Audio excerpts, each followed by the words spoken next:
supposed to be lifting, but here we are, lifting a little bit. A little bit of weight. Nobody's here, so I don't have an option. No option today. We are gonna bake some bread in my bread machine because it makes my life so easy. So easy. Just throw it in here and go. I'm not gonna start it yet. Gotta get all my ingredients first. So we're gonna make some bread in the bread machine this morning. Aaron and the kids are at a mountain bike race. I was not allowed to go, which was a bummer. Couldn't go. I couldn't sit in the car that long yet. And then couldn't hike the mountain where the mountain bike race is. So still recovering from spine surgery.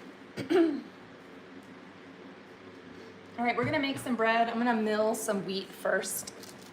We're gonna mill up some wheat first to bake our bread. So I've got my grain mill here, and if you guys are looking for links, you can go to any of my old videos and find all the links to all the products and everything that I use. They're all listed in all of my videos.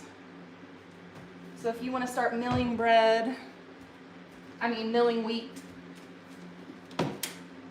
and all that kind of stuff so you can make homemade bread machine. My bread machine's a Zojurishi bread machine, and it makes a horizontal loaf of bread versus a lot of bread machines make a vertical loaf of bread. And I don't know why I always thought that was weird. I just didn't like that shape of bread. So I do the horizontal loaf, and this is a Zojurishi bread machine, and I love it. You can make jam in it. You can do a lot of stuff with it. You can make jam with it, and you can make bread with it, and then you can set it up to make bread however you want. You can adjust and modify the settings. So I just use a normal setting. It's the quick loaf. It takes 2 hours and 18 minutes for me to bake it. Hold on, guys, I gotta go get a charger. My phone is dying.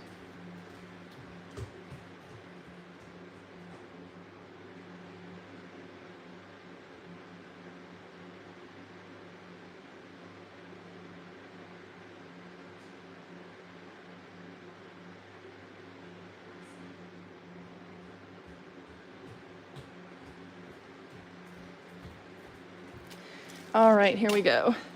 Bear with me for 1 second. All right, we're making a loaf of bread today.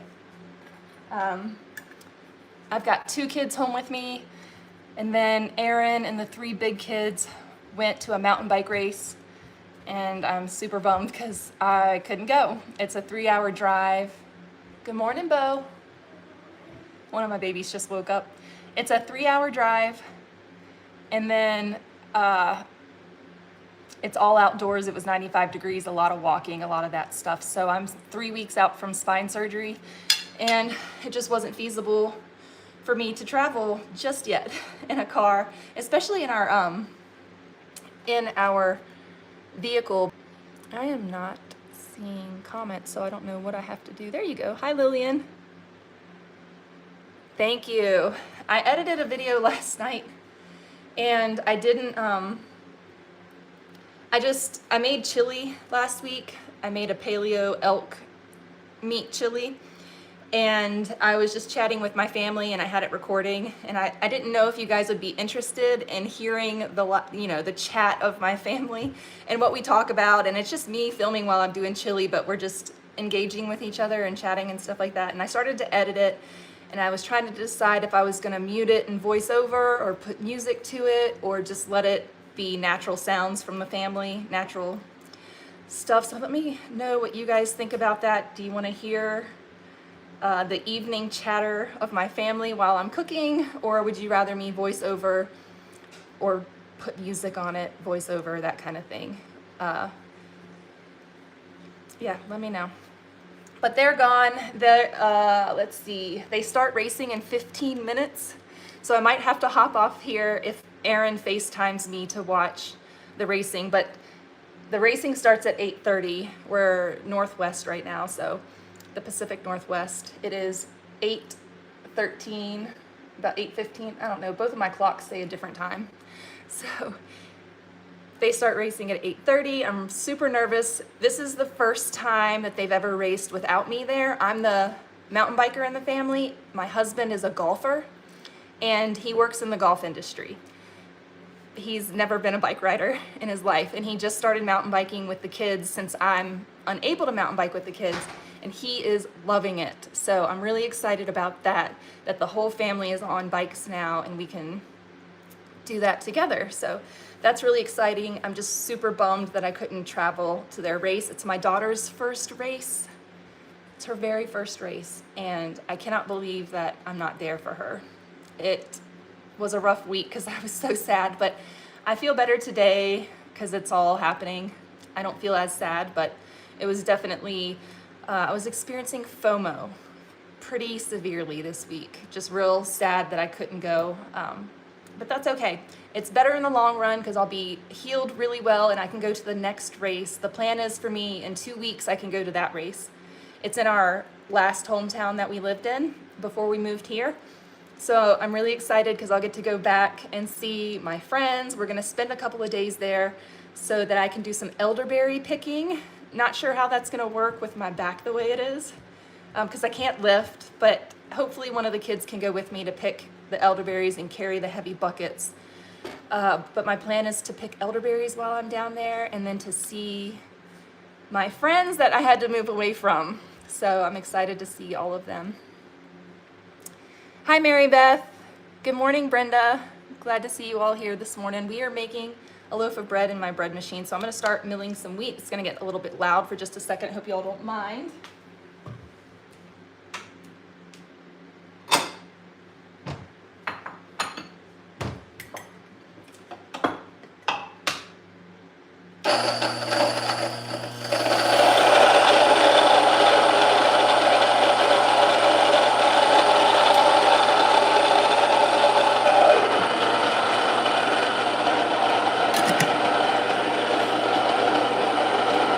Hard white wheat berries.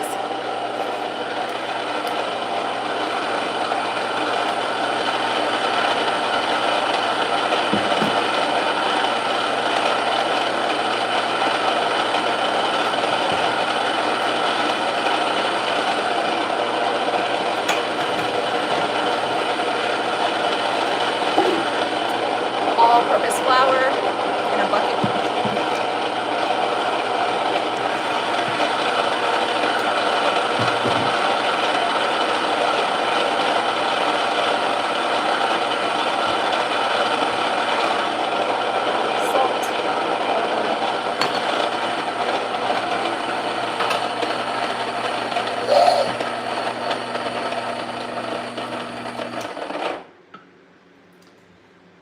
There's our fresh milled wheat berries, and sorry about all that noise, all that racket.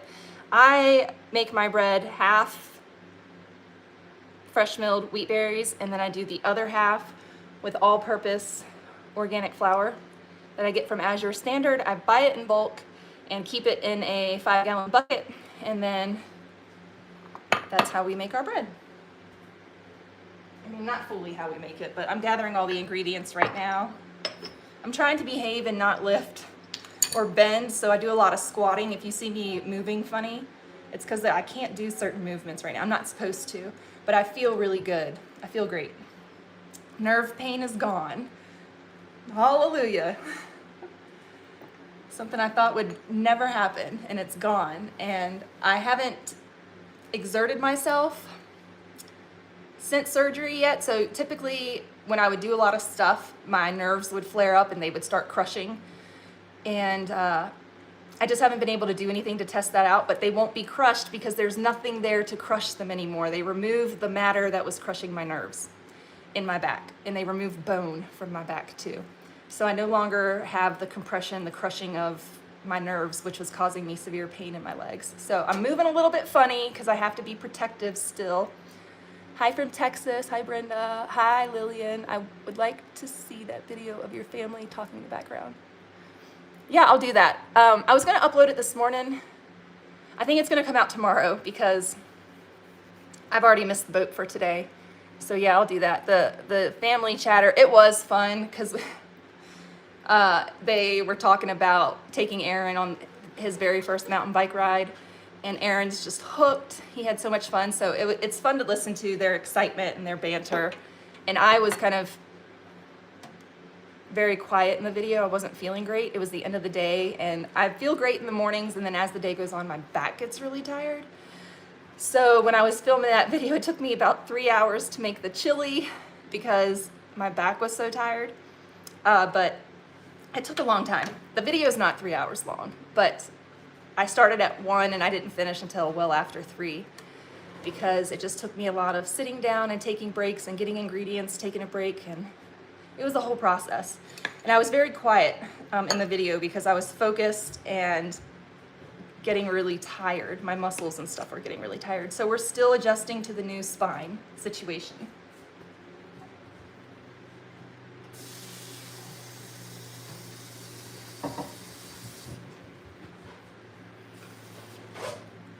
All right, so the first thing I do is 1 2/3 cups of water straight into my bread machine.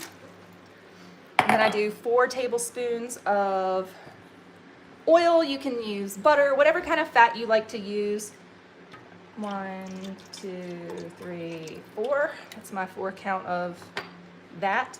I used to put my sugar and my salt down in the water, but I found that the sugar and salt, because the salt is Redmond's real salt and it's mineralized, it has minerals in it. So when my paddles were spinning around in my bread machine, the minerals were scratching the Teflon coating. And look, typically I don't use Teflon or whatever, I don't know if this is Teflon, whatever nonstick coating this bread pan is, I don't use that in my cooking. But I do use it in the bread machine. Look, moderation, y'all. We can't do everything perfectly. I'm not gonna cook my bread in cast iron bread things in the oven. I'm a mom of 5 and this is life right now. It's saving my sanity. So if you're a busy mama or a busy woman and you want homemade bread, just get the bread machine. Just get the bread machine. I used to make exclusively sourdough. And if you go back in my videos from about 2 years, 3 years back, all the bread I made was sourdough. I was exclusive sourdough. I thought yeast was awful. I didn't want to use commercial yeast. I just did sourdough. And I got really, really good at it, but the problem I was having my hands in the dough all the time. I get this eczema on my hands really bad, and so I had to stop. And I could use gloves, but I stopped making sourdough. I also had to quit eating any foods that increased histamines, and so anything fermented was off the table for a while. So a variety of factors, but I want to get back into sourdough baking, and I was thinking about doing a micro bakery here in my neighborhood because it's a big neighborhood, and I think I could do well and bring in some extra income if I do a micro bakery thing. So toying with that idea, but life's crazy right now. We've got school is starting and we're still trying to sort out what we're doing for school this year. And homeschooling takes up a lot of my time, so I thought about putting the channel on the back burner for a while and taking a break from YouTube so that I can focus on my children and their homeschooling. So I'm not sure what's going to happen with all of that. It's been really stressful for me to try to sort that. I have been so stressed out about their school that I am having terrible anxiety, and I'm waking up in the middle of the night at 4 in the morning drenched in sweat from dumping cortisol because of the stress I'm feeling about their school situation. Don't ask me why, it's just down to the wire, and I have a week to figure it all out, and I haven't because of this silly surgery and recovering. And now I'm down to the wire and I'm freaking out. I'm freaking out. It's like, are we gonna homeschool again this year, or are we gonna bite the bullet and send them to public school because I'm gonna be in so much therapy for the next, I don't know how long, and it's a long drive to therapy, a long drive back. It just disrupts the whole day, and I just don't know how I'm gonna juggle it all. I don't know how I'm gonna juggle. Thank you so much, Lisa. Wow, thank you. I really appreciate that. We're not sure how we're gonna juggle it all, or I'm not. My husband works full time. I'm not sure how I'm going to do it all. I've done it all in the past, but to my detriment and to the ill will of my own health. And it's really been difficult for a long time because of my health and my back and all the things that I've been going through that I don't talk about on this channel very much, but it's been a challenge. Oh my goodness. Homeschooling 5 kids day in and day out and all their activities and just making sure that they're all learning. It's like this pressure. It's like, it's all on you, Katie. You got to make sure they know it all. And it's a lot. It's a lot. But the homeschool co-op deal that we're in is great. It's just been, it's very demanding. And I've talked about that before on my channel. The homeschool program that we do is very demanding of the parent to hold us accountable, which is great. But it's a lot of extra work. And when you have 5 kids and you have to do it for each one of those 5 kids and submit weekly things, weekly curriculum plans, and then you have to report what they actually did, and then you have to report at the end of the month with samples of work, and doing it times 5, and doing it all electronically on a computer, I just start to spaz out. My brain just starts to go crazy. That ADD can't focus all of that. But I managed to do it last year for the time that they were in it. I got it all done. It was really stressful. It was a lot. But we managed to finish out the school year, and then now we're supposed to start in a week, and I'm panicking because my heart wants to homeschool. My brain wants to send them to school. My brain's like, Katie, you need a break. You have no support system. You need a break. You need to take this time to heal your mind, body, soul. And I feel really selfish, or not selfish, but I feel like that's just terrible, and I shouldn't do it. That I should keep doing what I'm doing for my children, homeschooling them, and just keep plugging away at it. It's going to be all right. It's the best thing for them. But part of me wants to just put them in school and put the responsibility on somebody else for a little while so that I can get better. So it's tough, man. It's tough to be a mom because you want to do what's best for your family. And you're always saying, is this the best? Is this the best? Is this really what's the best for them? And I know that kids are resilient and they'll survive and thrive through so many things. But man, it's been weighing heavy on me to sort this out. And Aaron, of course, is like, whatever we decide, it's going to be great. It's going to be fine. And because it's all on me, I'm the one has the decision. And that's challenging. What do I do? I don't want them to have bad influences at school, or I worry about that, but I know that it's not all bad. I know that there's a lot of good, and there's some good in public school, but everybody says they're great kids. You know, why are your kids so well behaved? Why do they have such good manners? And we're like, oh, we homeschool them. They're with us all the time, so they're learning from us how to be in society. They're not learning from their peers how to be in society. They're learning from their responsible adult parents how to engage with life. So my concern is that all of our hard work, homeschooling all of these years, sending them to public school, and then coming home and using the word like every other word, and their language changing and their interest changing, and them coming home and, oh, I want this new thing, I want that new thing, so-and-so has this and so has that. Keeping up with the Joneses, trying to keep up with your peers and all the cool things that they have, or bullying is a whole nother factor. So I just want to protect them and keep them sheltered, but at the same time, mama needs a little bit of respite, and there's nobody here. We had my sister-in-law come stay, and my brother came and stayed for a week, and I got so depressed this past week because they left, and I loved seeing them with our children. It was amazing to see how much love extended family pours into the kids, and the fact that we don't have that regularly breaks my heart completely. I really hoped that we were going to move back to Virginia, and it didn't happen, and that's been something that I've been really struggling with. But we love where we live. It's just hard because family. I want to be with family. It's just tough. So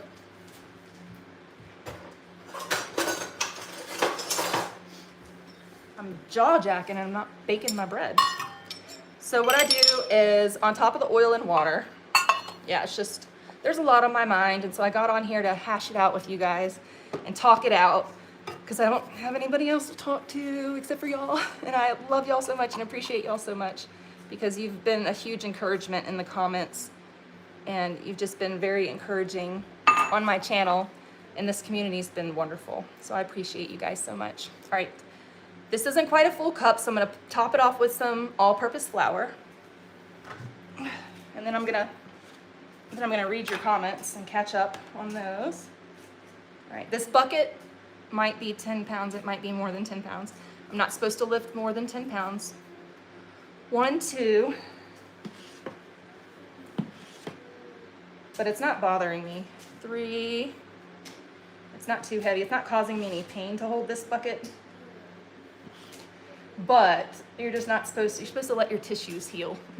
After spine surgery, you're not supposed to lift anything more than a coffee cup. But hey, we're 3 weeks out, incisions mostly healed. Maybe that wasn't smart. Okay, sugar. I get organic sugar from Azure as well. I buy it in bulk. Saves us a lot of money. We do 4 tablespoons. Okay, so it's 1 2/3 cup water, 4 tablespoons oil, 4 cups of flour, whatever kind of flour you want to use, 4 tablespoons of sugar or honey or whatever you want. But if you use honey, you're going to have to add a little bit more flour. Just pay attention to your dough and make sure that you're adding flour accordingly for your dough. I always come back and check this 20 minutes after it starts because sometimes I need to scrape down the sides, or I need to add a bit more flour, or I need to sometimes add water, but that's rare. Usually I'm on the side that needs to add flour. All right, so 2 teaspoons salt, and I use Redmond's real salt. Best deal on the internet. If you use my discount code, I think it's like Katie15 or something, or ROW15. I don't even have to look at my videos, in my videos descriptions to get all the discount codes. So many products. Oh, and then I've got some boxes to open up, and I'm not sure if I'm gonna open these up on here or not, but I've got some products that came in. And then we might make a smoothie here in just a little bit. Not a smoothie, but a shaker bottle protein shake. What you need, sweetie? Yeah, you can have some of those. Yep, I have some fruit. We got some passion fruit, dried fruit from Costco. Erin picked it up. I'll show it to you in just a minute. Gotta get the yeast.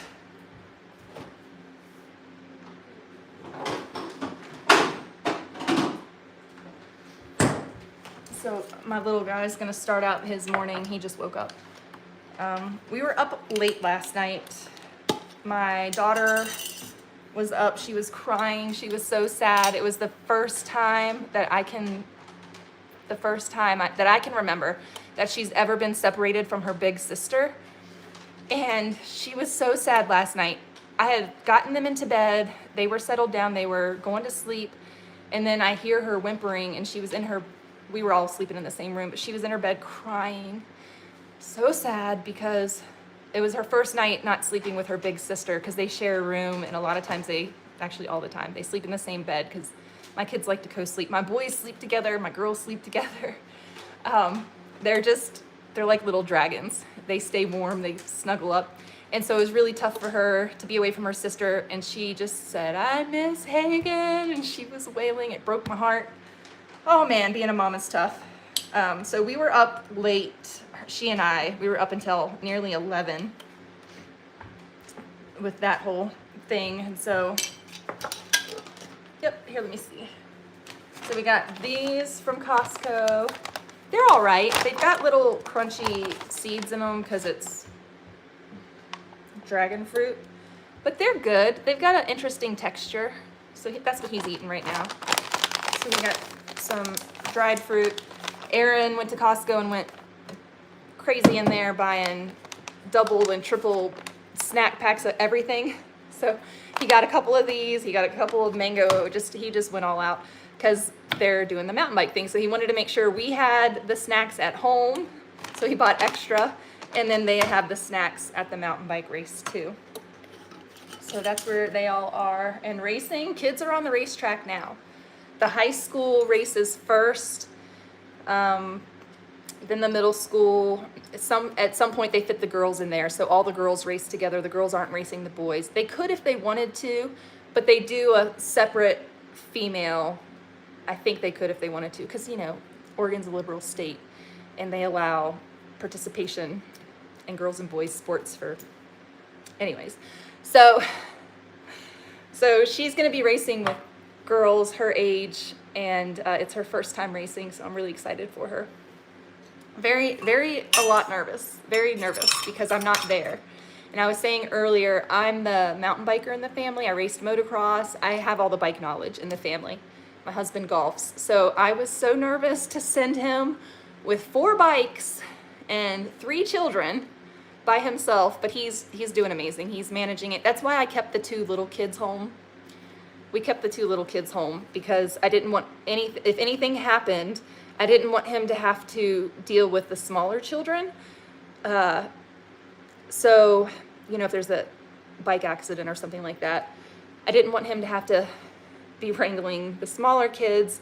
So they stayed home with me, which he really wanted to take them. And I was like, I don't think that's a good idea. Just let them stay here with me. You can focus on the big kids. You can go ride a mountain bike too. So he took his bike, and him and Torsten were riding around while the kids and I, the little ones, stayed home with me. Hi, Lisa. Thank you. Yes. Oh, my goodness. You all, the pain, the crushing nerve pain. Oh, my gosh. I didn't even understand. I was telling my surgeon, I went in there and I kept telling him, I was like, I'm having this crushing nerve pain. I'm having this severe nerve pain. And he pulls up my MRI and he goes, oh, well, that's because you're crushing. Your nerves are literally being crushed by the bulging disc, and they're being compressed against the spinal bones, and they're just being crushed.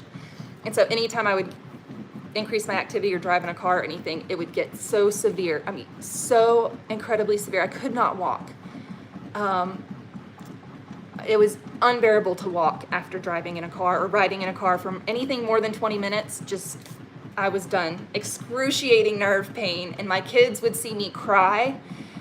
The last 10 minutes of the ride home, the last 20, 30 minutes of the ride home, I would just cry, and I would think, oh my gosh, I have to pull over. There's no way I can make it home. No way in this amount of pain. And every bump was excruciating, and every turn, and we have all these roundabouts, and going around the roundabouts and having to slow down, and everything was making the pain so bad. And I just kept telling my husband, I can't drive this van. It's crushing my nerves. He just drove the van 3 hours and called me, and he's like, Katie, we are getting the suspension done in this van. There is no way that this can go on. It's so bad for our backs. And I said, yes, I know, honey. I've been trying to explain that my nerves are being crushed. Every time I drive in that vehicle, I have to drive the other van, the smaller van. But it didn't matter what vehicle I was in. Any bump I would go over would cause my nerves to be so compressed. And it was so painful. And then, of course, any increase in activity, I could ride my mountain bike, but an hour later, I would be in excruciating pain. I could go and run a mile, but an hour later, and for the rest of the day, I'd be in excruciating pain. So even though I could push my body through all those feats, the damage it was doing and the inflammation it was doing just was not good. It was horrible. It's been horrible. But as far as I can tell, that nerve pain is completely gone. And oh my gosh, 2 weeks in, post-surgery, I was crying. I just couldn't believe everybody I talked to about my back pain, or that asked me about my surgery, I just start crying because I said, I'm not in pain anymore. I've been in pain for so long that I have surgical pain, but that's nothing compared to the nerve pain. Surgical pain is nothing compared, well, actually, it was pretty bad the first 2 days post-op, I'm not gonna lie.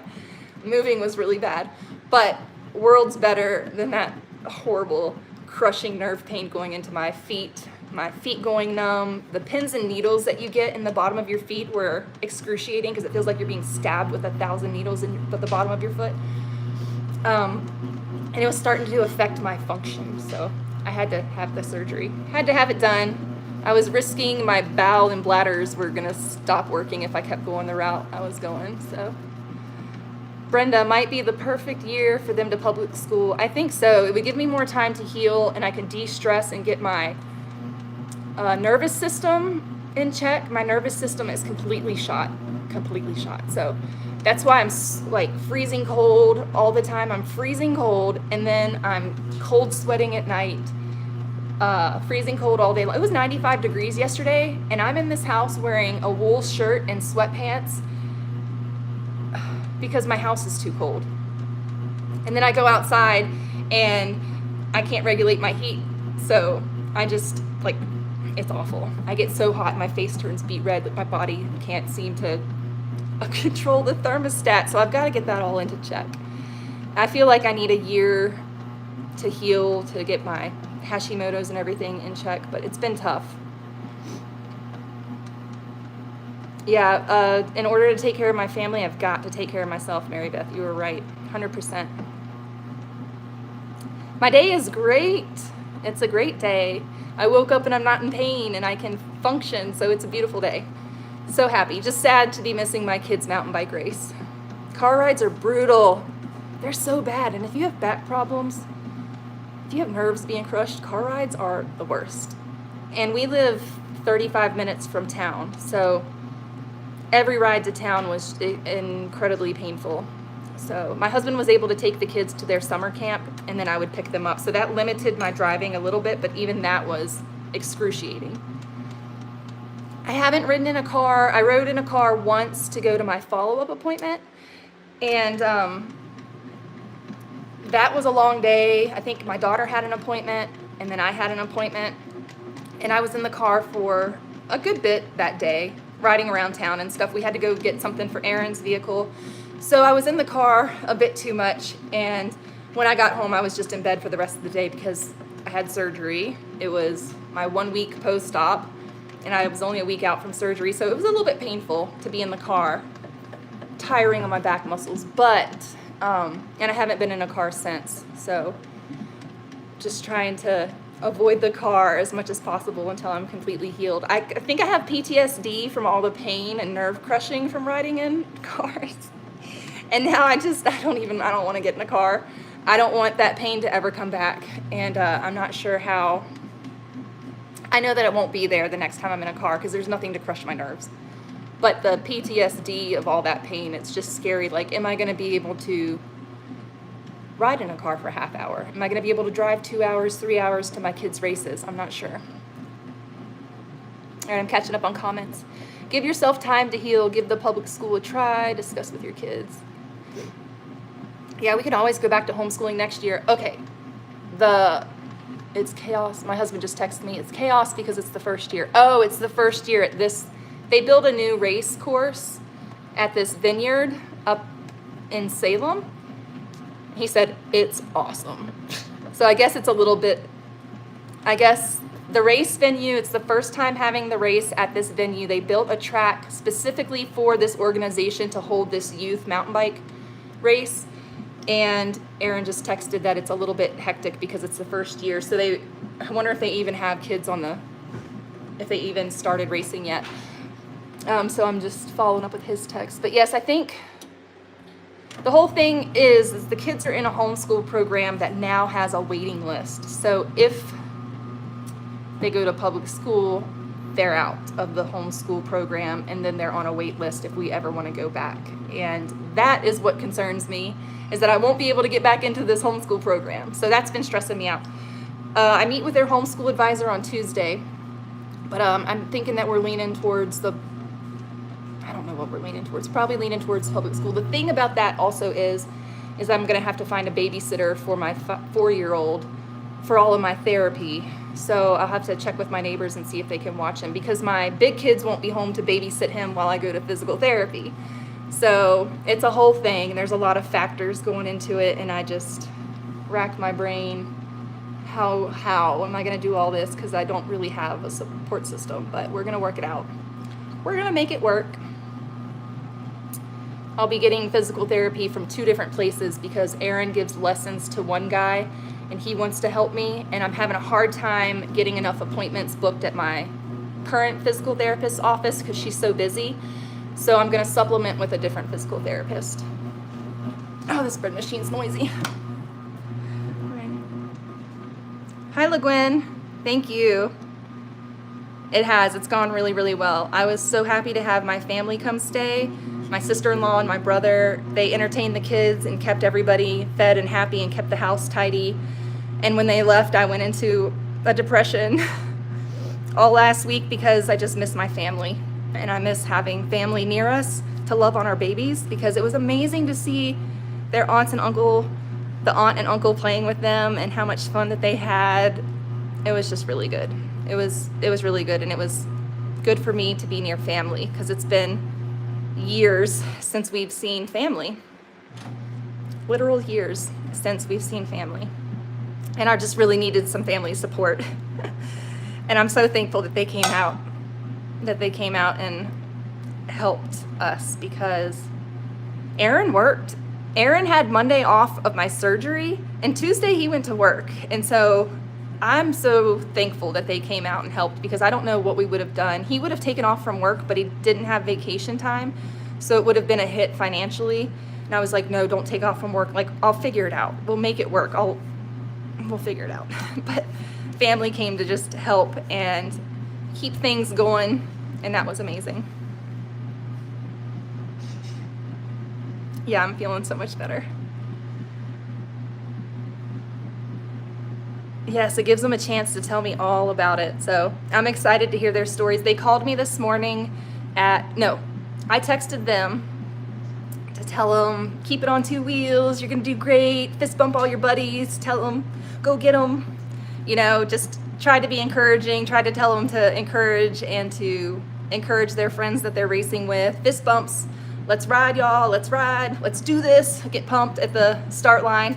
So I was sending them a text, just all the things that I say to them when I'm at the races to get them pumped up for riding so that they're, ready to go. We want them to ride safe. It's not about winning. It's about having fun and getting out there with your friends and mountain biking and increasing your skills and getting better as a rider and a person, and being a part of a team. So the focus of the organization is all of that. And of course there's competition, especially in the high school ranks. It is fun to watch the high schoolers. They are so fast. And the high schoolers are so fast, and they put little jumps on the track essentially. And it's so fun to watch the high schoolers because they will launch off those jumps. And it is so fun to watch. It just gets me going because I'm an adrenaline junkie myself. I don't know if you all knew that about me.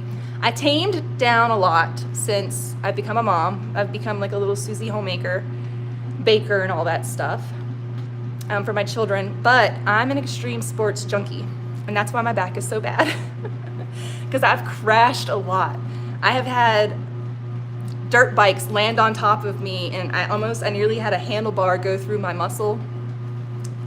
I'm surprised that I don't have worse injuries because of the crashes that I had. And I'm talking big time national professional motocross tracks that I would jump my dirt bike on a closed circuit course and race and jump, 75, 100 yards, whatever. We had a 100-yard jump at one of the tracks that we rode at, and I was barely clearing that. So crazy stuff. It was crazy. I raced motocross, and I did that in my early 20s. But I hurt my back when I was 16 snowboarding. So that's how I originally hurt my back, and then I just made myself push through it. All these years, just push through. I just thought, I can mind over matter my body. I can mind over matter the pain, and I really thought I could until these last 6 months. And something I did, I made my back worse during the move. I did something during the move because I didn't let the movers, the movers were like, we got it. And I'm like, no, I got these buckets. And I'd help carry 2 full buckets of beans or whatever to the shed. I was trying to help the movers, and I shouldn't have. Shouldn't have, but that's just the way I am. I was like, I'm gonna lift stuff, and in the process I bulged my disc even worse, and everything got worse. So everything got worse, but the chronic pain's been for 25 years and now it's gone. Blame dirty. What's same with you? Same with me. I'm not sure what I said because now I'm catching up on comments, but if you're going through something tough, I'm sorry. It is hard to miss out, and they can tell me about it. Yes. Oh, see, that's the whole thing, Lisa, is, or let's start a homestead, giving myself grace and forgiving myself for the decisions that we make involving the kids, like the whole choosing not to homeschool. I just don't want all the hard work that we've done to be undone. But they were in public school briefly, and they all did really well. They were in public school briefly while we were going through some stuff with Aaron's retirement. We put them in school because there was a lot going on with that, and we just needed a support system. We needed the kids to go and be somewhere safe so that we could go to all of his appointments and take care of him during that time. So we put them in public school for half a year. And then something crazy happened at the school, and we're like, okay, we're gonna take them back out again. Ripped them back out of public school and started homeschooling them again, because it's just, you know, some things just should not be happening in schools. So, and that's my concern. But I've heard, the reason why we're considering it is because we've heard great things about the school that we can send them to here. We've heard really good things. So hopefully this week we can go tour the school and check it out, because school starts in a week. So, and get them registered and everything, if that's the route we're gonna go. Otherwise, I meet with their homeschool advisor on, so Monday I have to make a decision, because Tuesday I meet with the homeschool advisor, and I need to say we're withdrawing them from homeschool, or yeah, this is what we're gonna do this year. So it's down to the wire, and this past week, like I said, every night at 4 a.m. I have woken up in cold sweats from the stress of how heavy this decision weighs on me. My husband, he's like, yeah, it's gonna be great, whatever we choose, it's gonna be fine, the kids are gonna be fine. He's awesome like that. I'm over here weighing the pros and cons and just beating myself up, and you know, motherhood, we're just so hard on ourselves. We want to do what's best, and it's so hard to make the right decision for all these little people that I love so much. Hi, Lisa. Thank you. I'm doing great. Tammy, how am I up and dressed? Girl, yeah, I was on your live late. And then I got off your live way before you guys did, because I was putting the littles to bed. And then my daughter got really sad, because you know how, well, I don't know if your daughters, Tammy, have ever been separated from each other, but last night was the first time that my youngest, or my daughters, were separated from each other. So the youngest one was crying. She was just bawling her eyes out. She misses her big sister so bad. And she was in bed and everything was good, and then she started crying and she got really sad. So that was a thing, and we were up pretty late talking about that and dealing with that, and just talking about, it's hard to miss people. It's sad when they're away from you and you love them so much. It's tough. I'm not really dressed. This is what I slept in.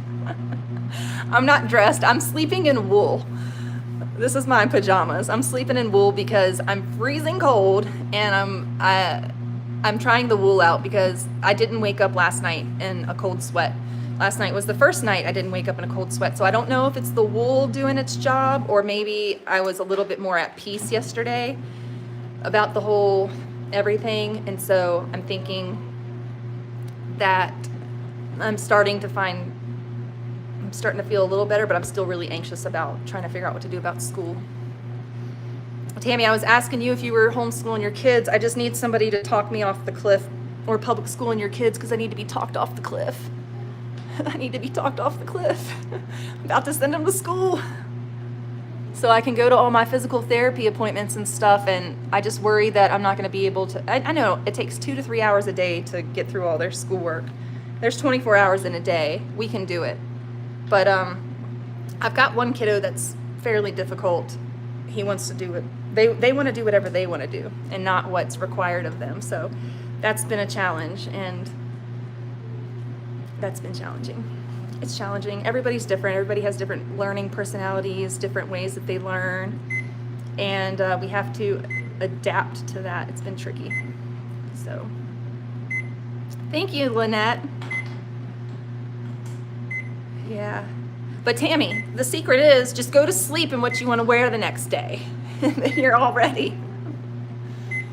Oh, where did I put my, there it is. I've got my coffee this morning. I have not had a cup of coffee in 2 days. I was trying to, and it's decaf, so it's not affecting my anxiety at all.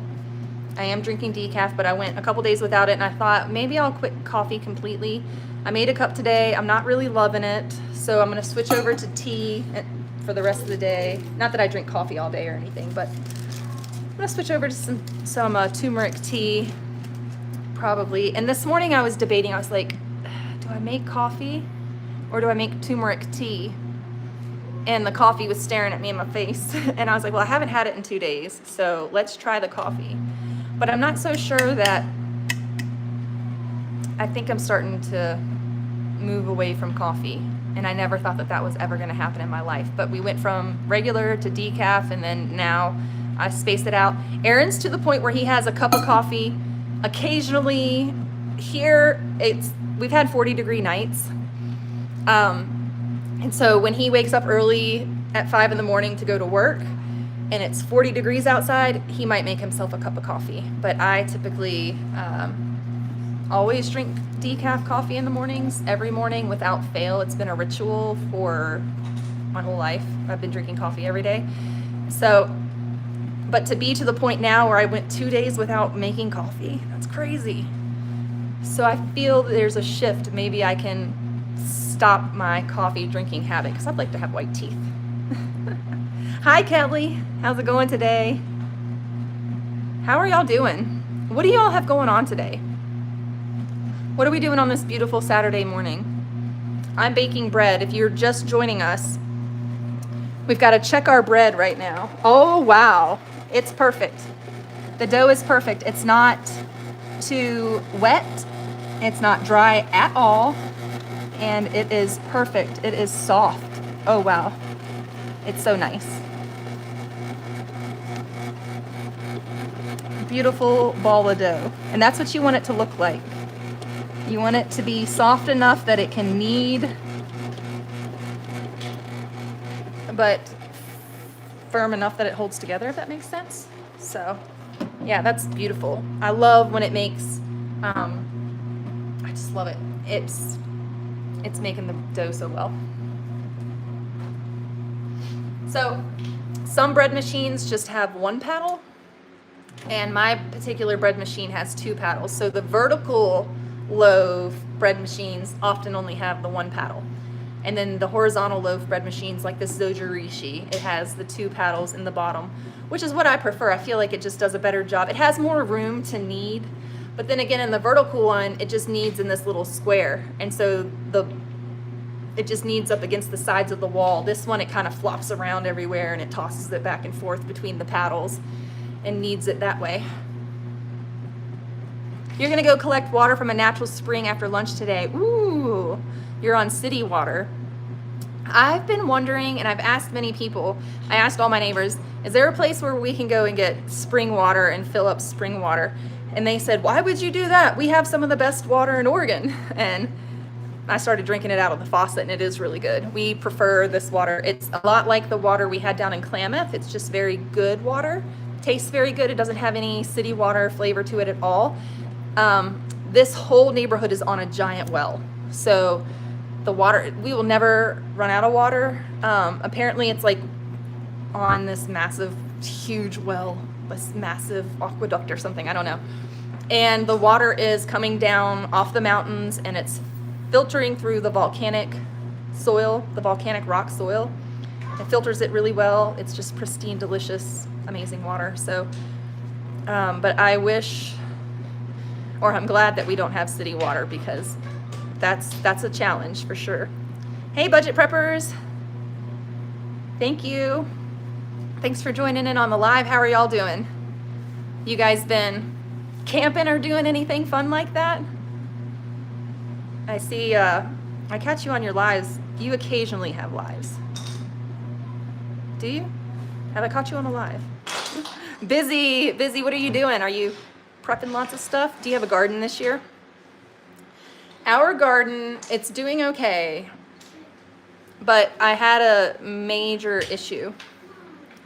When I had my surgery, I asked my son to turn on the water, and I did not ask him to turn the water off. So the drip irrigation system dripped and dripped and dripped for days and days and days, and I root rotted so many of my plants. So many of my plants just turned yellow and died. And I think that's from root rot from leaving the water on incessantly for days and days and days on end. So they just got soaked. And a lot of my plants died. Some of them came back, and I've got 2 tomato plants that are doing all right. Not very many tomatoes on them. And we do a lot of cherry tomato plants because that, in this short growing season, those smaller grape and cherry tomatoes do the best for us.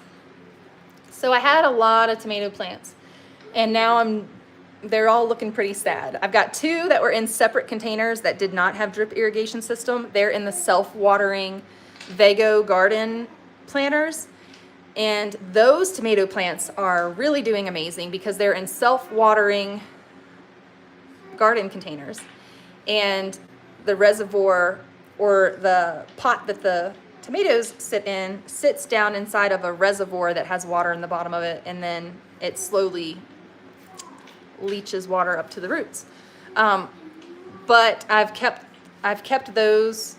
I haven't even watered those because it rained a lot, and I think that there's water in the Vago planters from the rain, and so I haven't had to water them at all since before my surgery. I haven't watered them at all because we had a couple days of torrential downpour. So the plants they're doing really good. I need to go out there and prune them.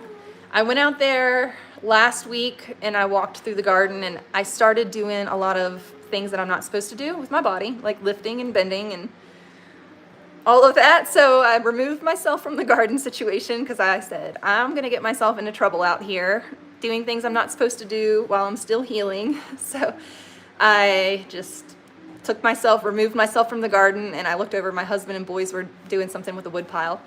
And I was like, yeah, I'm not doing that. Or maybe it was my brother Micah. It was my brother Micah and the boys were doing the wood pile.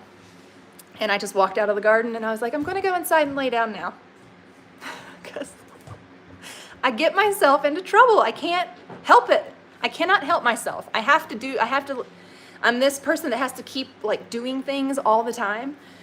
Or if there's something I see that needs to be done, I'm just going to do it, and I'm not going to ask anybody else to do it. I just do it myself. So the whole 2 weeks that we had family here, I'd come moseying out of the bedroom and I'd start cooking food or doing dishes, and they would say, Katie, stop. Katie, stop. Katie, what are you doing? Stop it. You're not supposed to be doing that. And my kids are like, Mom, stop. And they all kept me safe from myself because I am my worst enemy, because I would have been out here cooking and cleaning and doing all the things the moment that I was able to get out of bed, you know? And so, yeah, it's been a journey. It's been a lot of, so yesterday Thursday night, we were getting all the bikes ready for their race. And I was out there trying to put fluid in Riker's tubeless tires. I was out there pumping up tires, oiling chains, cleaning chains. I was squatting down and bending over, and Aaron's like, Katie, I don't think you should be doing that. And I was like, I'm fine, leave me alone. But I'm not supposed to, like, even though I can do it without pain now, I'm not supposed to do anything for 6 weeks because all those tissues need to heal and come back together and form a strong bond. And if I'm bending over, I'm aggravating that incision in all of the muscle and tissues, and I'm not supposed to be doing that stuff. So I couldn't help myself, though, because I told Aaron, I was like, look, I don't get to go with you guys to this race. This is the only thing I can do to contribute, and just let me do it. Just let me make sure my kids' bikes are good to go. Let me do the mechanic work on them. Let me check them over. Let me make sure my baby's bikes are good. And that's all I want to do. And I kept going into the motion to flip a bike over, to pick it up and flip it, because I needed certain things done with the bikes to do certain things, and I was like, I gotta ask somebody to do this for me. Because I can't do that. I'm not supposed to do that. So I cannot wait for these next 3 weeks to be up so that I can load bikes. Well, probably shouldn't be loading bikes yet, but I can't wait for these 3 weeks to be up so that I can bend and lift and start PT and start doing all the things, because it's hard to not do all the things when you're used to being the person that does all the things. It's hard to not do that. So earlier I picked up my bread machine, and I'm not supposed to do that. I picked it up and put it on the counter, and I thought, ugh. But I did it in a squat. They said I could squat as much as I want. I can walk as much as I want, and just can't bend, lift, or twist. And the combination of bending, lifting, and twisting is what is detrimental to the healing spine. So just trying to keep myself in check. Sports garden. Ooh, what sports? And I'm working on my, oh, you're working on your masters? That's a lot. That's a lot. You've got a lot on your plate. You love Vego. Expensive, but worth the investment. They're totally worth it. I'm loving all their stuff, and I can't wait. What I'm going to do is, if I don't get any tomatoes on, if my garden was started too late, which it was, I'm going to move everything, the Vego planters, into my shed, and I'm going to hook up my plant growing lights, and I've got the Vego stand with the lights and stuff, and so I'm going to set up my timer, set up those lights in there, because we're going to come into cool nights very soon where it's going to be frosting soon, I'm sure. So I can set them up in the shed with the grow lights, and hopefully maybe grow some tomatoes this fall, winter, maybe, because they are the, let's see, you can get 2 types of tomatoes, and now I'm drawing a blank on what they're called, but one of them continues to grow indefinitely, and the other one grows to a certain height and stops, and that's it. So I'm hoping I got the ones that grow indefinitely, so we can figure that out. Mom, what is this for? Oh. Be careful, I just ran into that bucket. That hurt my back. What word? No, this. It says comparing. So read the text and then check the boxes in the chart below and compare and contrast Emma and Julie. So what's the same and what's different in those 2 pictures? You can circle the things that are different. So they're wearing different colored clothes. Do they both have shoes on? Yes. What color are their shoes? White. White and Oh, so they have different color shoes? and black and black and blue and red. Yeah, so their shoes are different, and what else is different about them?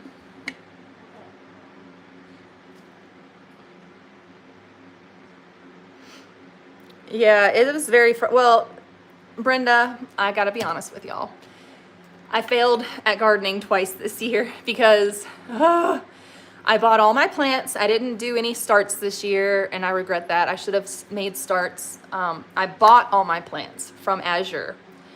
And the first round of plants that I bought were amazing. They were beautiful, gorgeous. They were growing beautifully. They were thriving and doing just so great. And I had them on my Vego light shelf, and I was setting that outside during the day and bringing it in at night. Well, in May, we were still having freezing cold frosting nights. So one of the days that I was in a lot of pain, I just went back there and laid down in the evening, and I never came back out to do dishes, to put the plants away or anything. And I woke up the next day and it had frosted and killed all of my plants. All of them died. And that was devastating. Because I bought the starts and then had been growing them for weeks and weeks and taking care of them, lovingly putting them outside every day for natural light and bringing them back in so that they didn't freeze. And all of those efforts just gone in one night, just gone. So I'm kind of glad that I didn't do starts, because if I had done the starts from seed and lost all of those, that would have been probably more heartbreaking. But I just lost... and I lost the ones that I bought. So I was out $65, I think is what I spent on all of those starts at the beginning of the garden season. So I had to buy starts again. So I bought some more starts, and then did the root rot thing. So it's just, and I need to give myself grace, like one of you was saying earlier. Got to give myself grace, because It's been a crazy year. Ever since Aaron's retirement, life's just been kind of crazy. And it's been a challenge, but we've made it work. We're making it work. We've had a lot of challenges, so I should have just seen this year as a bust and said, hey, okay, I'm not gonna garden this year. I'm gonna take this time to rest and heal and take care of myself and my family. And I should have just, but my mind is like, Katie, you need to do this. Katie, you have to have a garden. You have to try, you have to grow something. And yeah, I just wasted a bunch of money. That was frustrating. Nice. That's right, Brenda, can't undo all the good work that has been done. So I'm being very careful. The bucket I lifted up was not that heavy. It's only got like this much flour in the bottom, so it was pretty light. It's not as light as a coffee mug. But I was doing more research about this type of surgery, and they told me don't lift more than a coffee mug, but I can lift up to 10 pounds. So they're like, don't lift any more than a coffee mug. And I'm over here, well, the internet says I can lift 10 pounds. By golly, I'm gonna max out. But I've really tried to be on my best behavior because this is a big surgery. And yeah, I'm probably gonna have to have future surgeries. My spine doctor already said that, and he also said that just because we decompress the nerves doesn't mean that we're getting rid of the back pain. I can live with back pain. It's the crushing nerve pain I could not live with. But back pain, I can manage back pain. That's not a big deal. It's the nerves going through my legs being compressed and the severe varieties of pain that caused. That was something that was not tolerable. Yes, and I've been going through that for a long time. But I do not want to undo all the work that has been done. Nope. Being as careful as I can be. I have not gone grocery shopping or anything. I've been getting DoorDash, and the kids carry the groceries in and put them away for the most part for me. And then Aaron went to Costco and did a little bit of a Costco thing. I'm not sharing that with you guys because he kept almost all the food in the van. And I mean, this is one of the things that we got from there, and they're pretty good. How you doing? Oh, hungry. I gotta get some breakfast going. What are we gonna have for breakfast? Oh, right here. Is that what you want to do? All right, for you and Bodie? Bodie, you want some oatmeal too? You'd like that? Do you want eggs or anything? What's this brown one? All right, we'll have first breakfast and then we'll have brunch. We'll have eggs for brunch, okay? Mom, what's this? What? Brown sugar cinnamon? Does that have any green stuff? No green stuff in that one. It's got the yummy balls and the yummy Rice Krispies.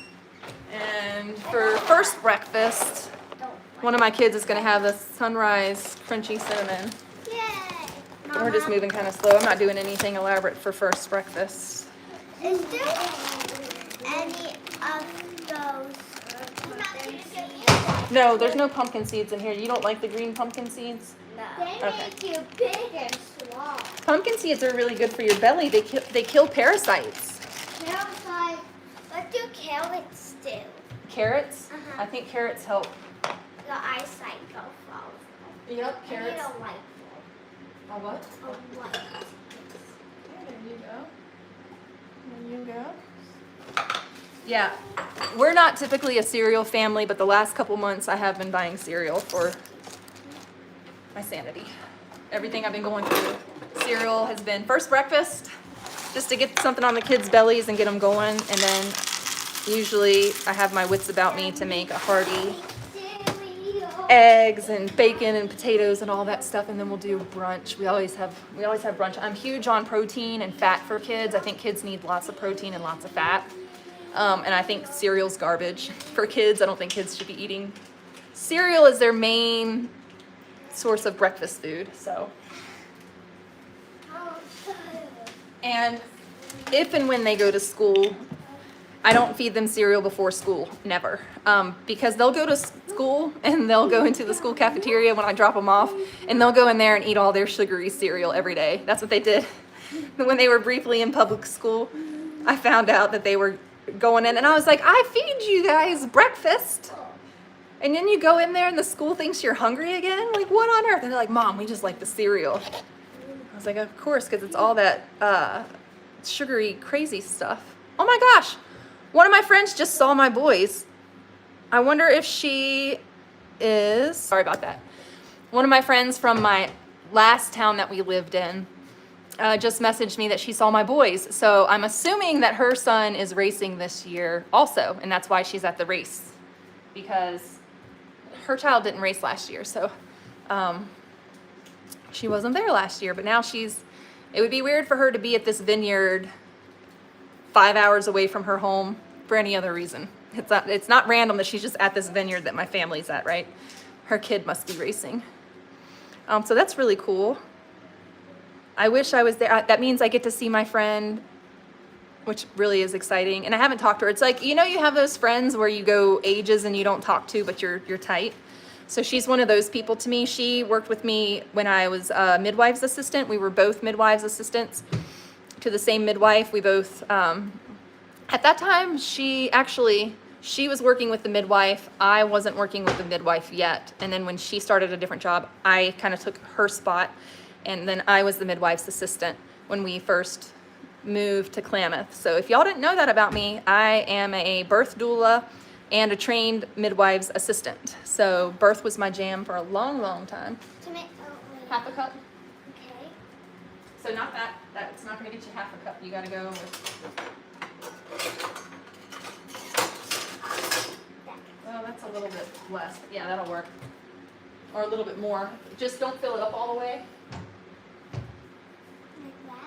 Maybe. Here, dump it in here and let's measure it. Just to be sure. All right, dump it in here. All right, we need to get it right there to be half a cup, I think. Yep. So you need one more of those. Yes, ma'am.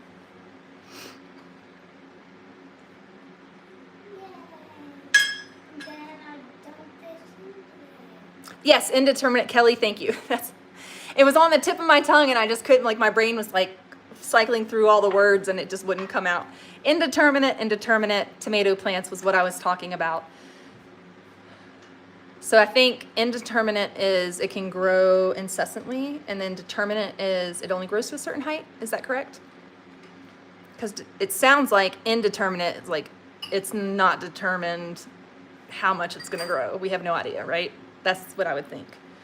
But we had this conversation with regard to gears on bikes the other day. So it was a similar thing. It's like low gear or high gear, which one's easy, which one's difficult. And then we never even Googled it because my brain has never. I need the microwave doing something like that. We are microwaving oatmeal over here. I was anti-microwave for 10 years, and we finally got one at our old house, and I kept it in the laundry room because I didn't like using it. And my husband just used it to reheat meat. And then we moved in this house, and they've got one over the stove, and I probably use it more than I want to, but it's a season. It's a season of ease, finding easy ways to feed my family and just survive while I'm trying to do light duty for 6 weeks. You're right. Things don't have to be perfect. What time is it here? It's 9:20. Things don't have to be perfect. They just have to be pretty all right. And things will be back to normal on the other side of this journey. That's true. We just have to, everybody's doing great. We're all thriving. Oh, my necklace is caught in my hair. Yeah, we're doing really well. It's just, and you're right. Things don't have to be perfect. They just have to, people survive with a lot less, right?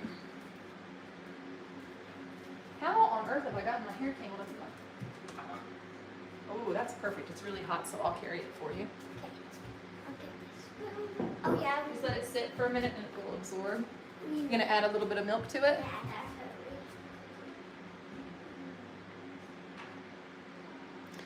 I like that, Brenda. Thank you for the reminder. Hi, Laura. Canning up black beans.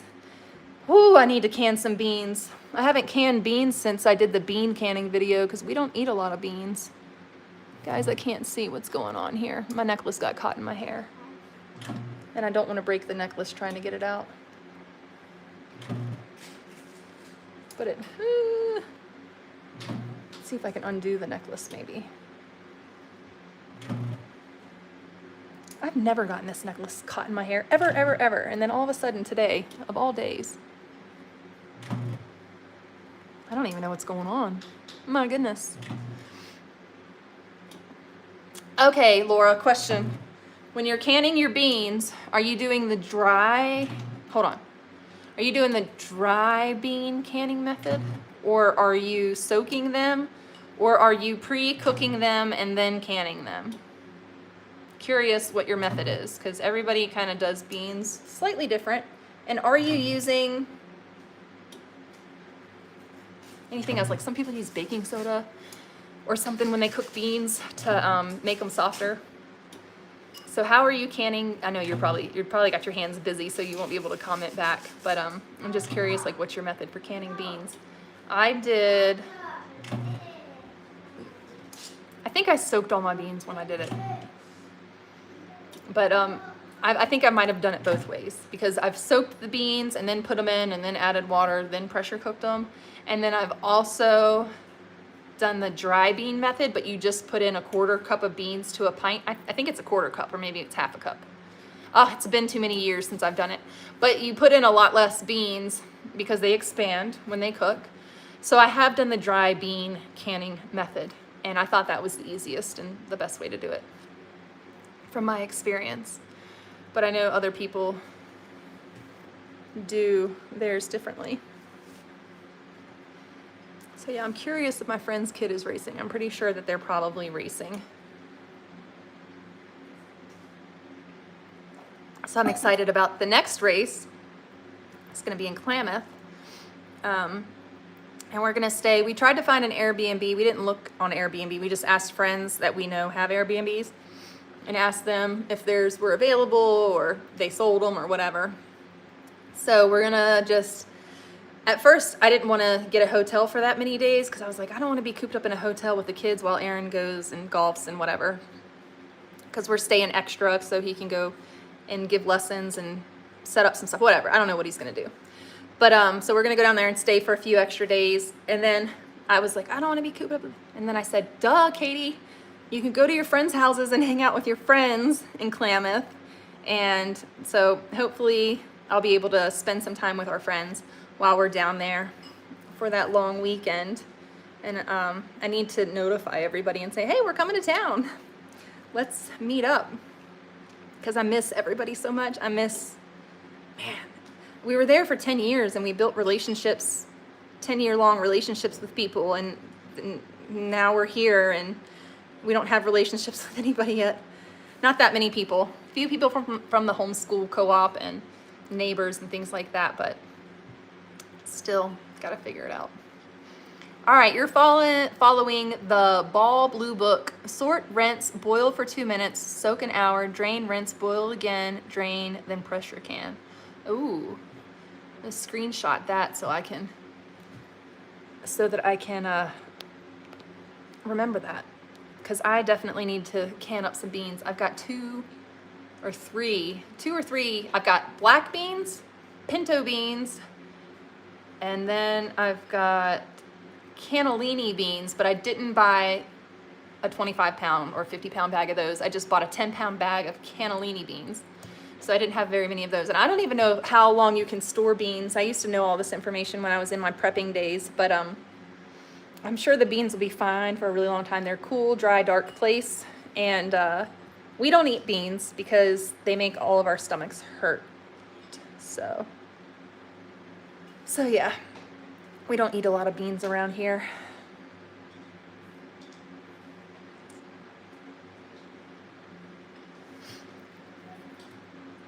And then I know that so I've soaked my beans with apple cider vinegar to try to decrease the phytic acid, and that does help, or phytic acid.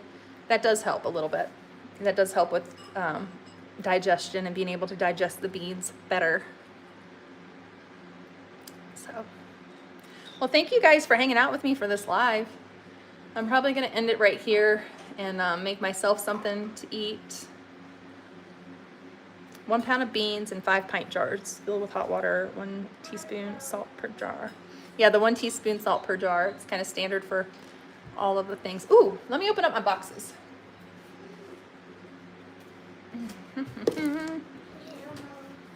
Thank you. What's in them?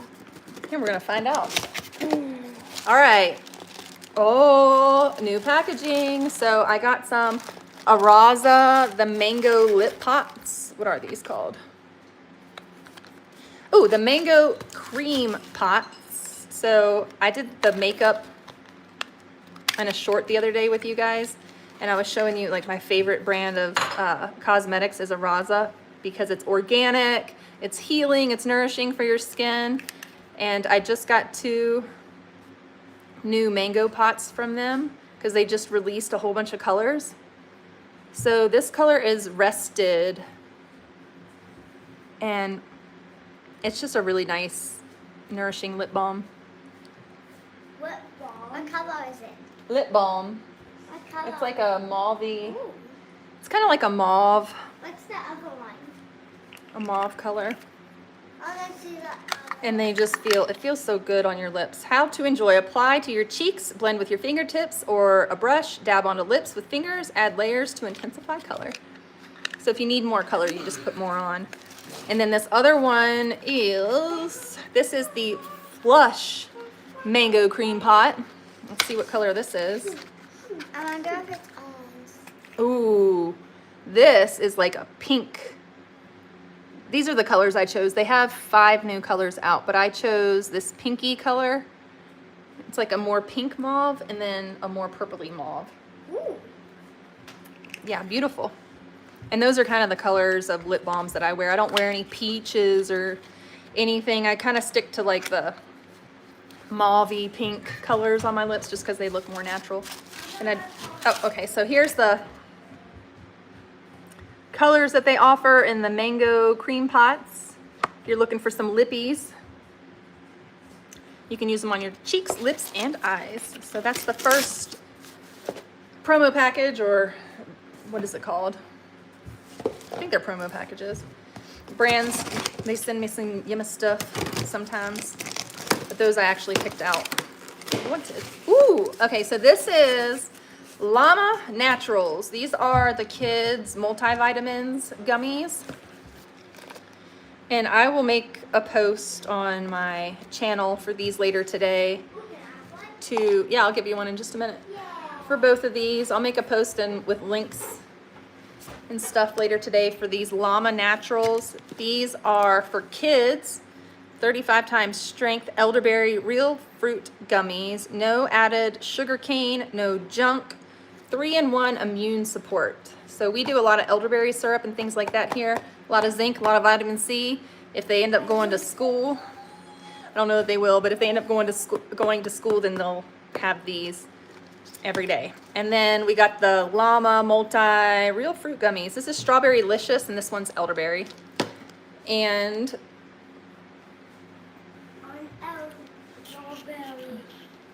I was just trying to see if they had the methylfolate. They do have folate. So instead of folic acid, these do have folate in them, which is what you want. And then they have, for vitamin B12, they use methylcobalamin. So, but it has everything: vitamin A, C, D, E, K1, B1, B2, niacin, B6, folate, biotin, pantothenic acid, whatever that is. It's a new one. Yeah, so children 2 to 4 plus. All right, so 3 gummies per kiddo for their daily vitamins. We bounce around a lot with vitamins. There's not one that we've stuck with permanently, but I always try to make sure that they have folate in them. I want this one. Well, we're not going to have those right now. We're going to do these 3. And these 3 for you. And then I'm going to taste one. I'm going to taste one.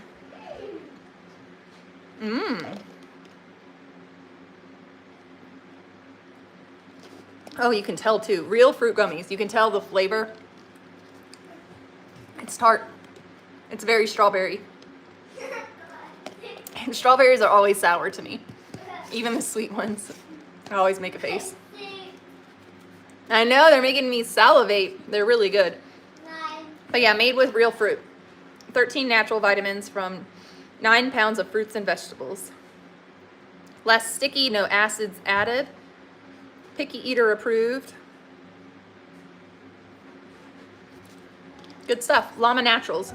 If you're looking for multivitamins, these are organic. USDA organic. Folate, all the good stuff. So I'll probably have a discount code too. So check back if you need vitamins for your family. Check back on my posts on my channel later today, and I will have those with a discount code linked. Should we finish what we were watching the other day? Yes, in Mommy's room. No, out here. Out here? Huh? No, not right now. In a little bit. Why don't you go outside with Annika real quick and see what's going on outside? We've got, I don't know if you can tell. Let me take you guys over here because the baby deer are out. Oh my gosh, they're so stinking cute. Don't mind my messy backyard. We're chopping wood and, what do you call it? Splash padding it up in life. There's a baby deer. Some twins. The twins were just walking through. They come through every morning. And they're so cute. They're so cute. Oh yeah, but what I was saying is we've got a fire north of Bend, I think. North of Bend, so we've got all the windows closed up so we're not breathing in the smoke. We kept all the windows closed last night. But there is a fire, and you can definitely see the fire and smell the fire in the air.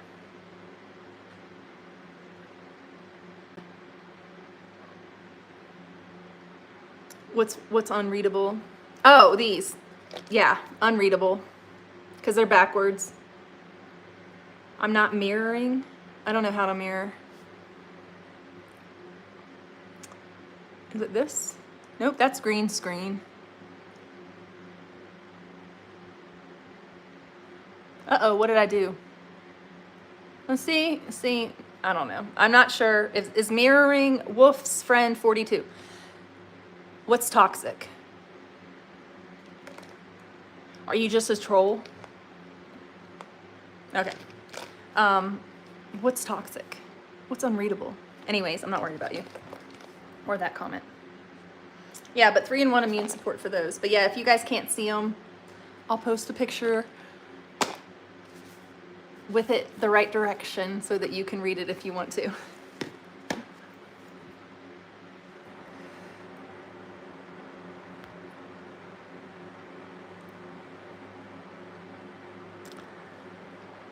To some, everything is toxic. Exactly, Linda. And I used to be one of those people. And I used to be a stickler for organic food, and I would only feed my baby, like my babies, all my babies' first foods was they all had egg yolks and liver, and those were the things that they had as their first foods. And I would do that still to this day if I were to feed a baby their first foods. If I were to have another baby, I would feed them the best things that I could for their growing brains and bodies. And not the rice cereals or the purees. My kids all did baby-led weaning. They all learned how to chew first. They learned how to chew by gnawing on things and stuff like that. And so we did baby-led weaning with them. We didn't do purees or rice cereals or any of that stuff. They just ate what we ate mostly. And then I made sure that they had broth and egg yolks and liver. And the kids, the two that were on that type of diet have the healthiest teeth out of all of the kids. Because my first 3, we did baby-led weaning, but I didn't do liver broth.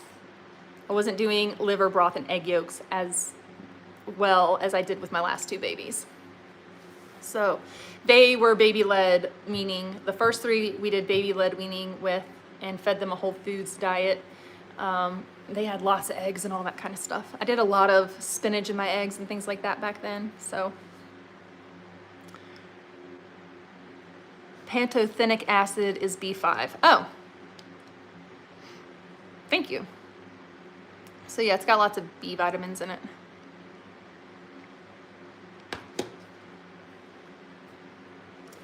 But yes, I used to be a stickler for things, and I mean, we still are a home that we try to limit the amount of toxins that we expose ourselves to. We do unscented everything.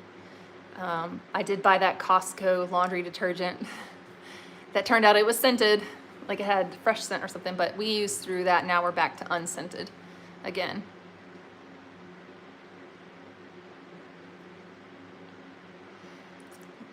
Yeah. But we try. And then as far as food goes, I'm not too much of a stickler about organic. I do, you guys see in my grocery haul, some things I buy organic, some things I don't worry about. Sometimes I worry, sometimes I don't. But we can't stress. If we spend all of our time stressing about toxins in everyday life, then we're not going to live life. We're going to be focused on all the toxins.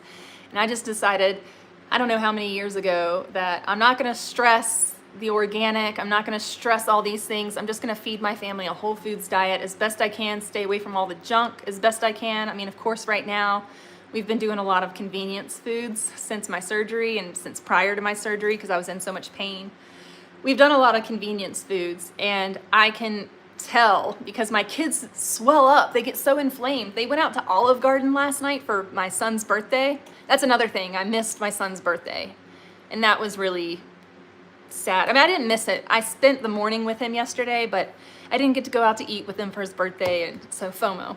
But they went out to eat to Olive Garden last night, and when I FaceTimed them this morning, everybody's face was swollen and puffy.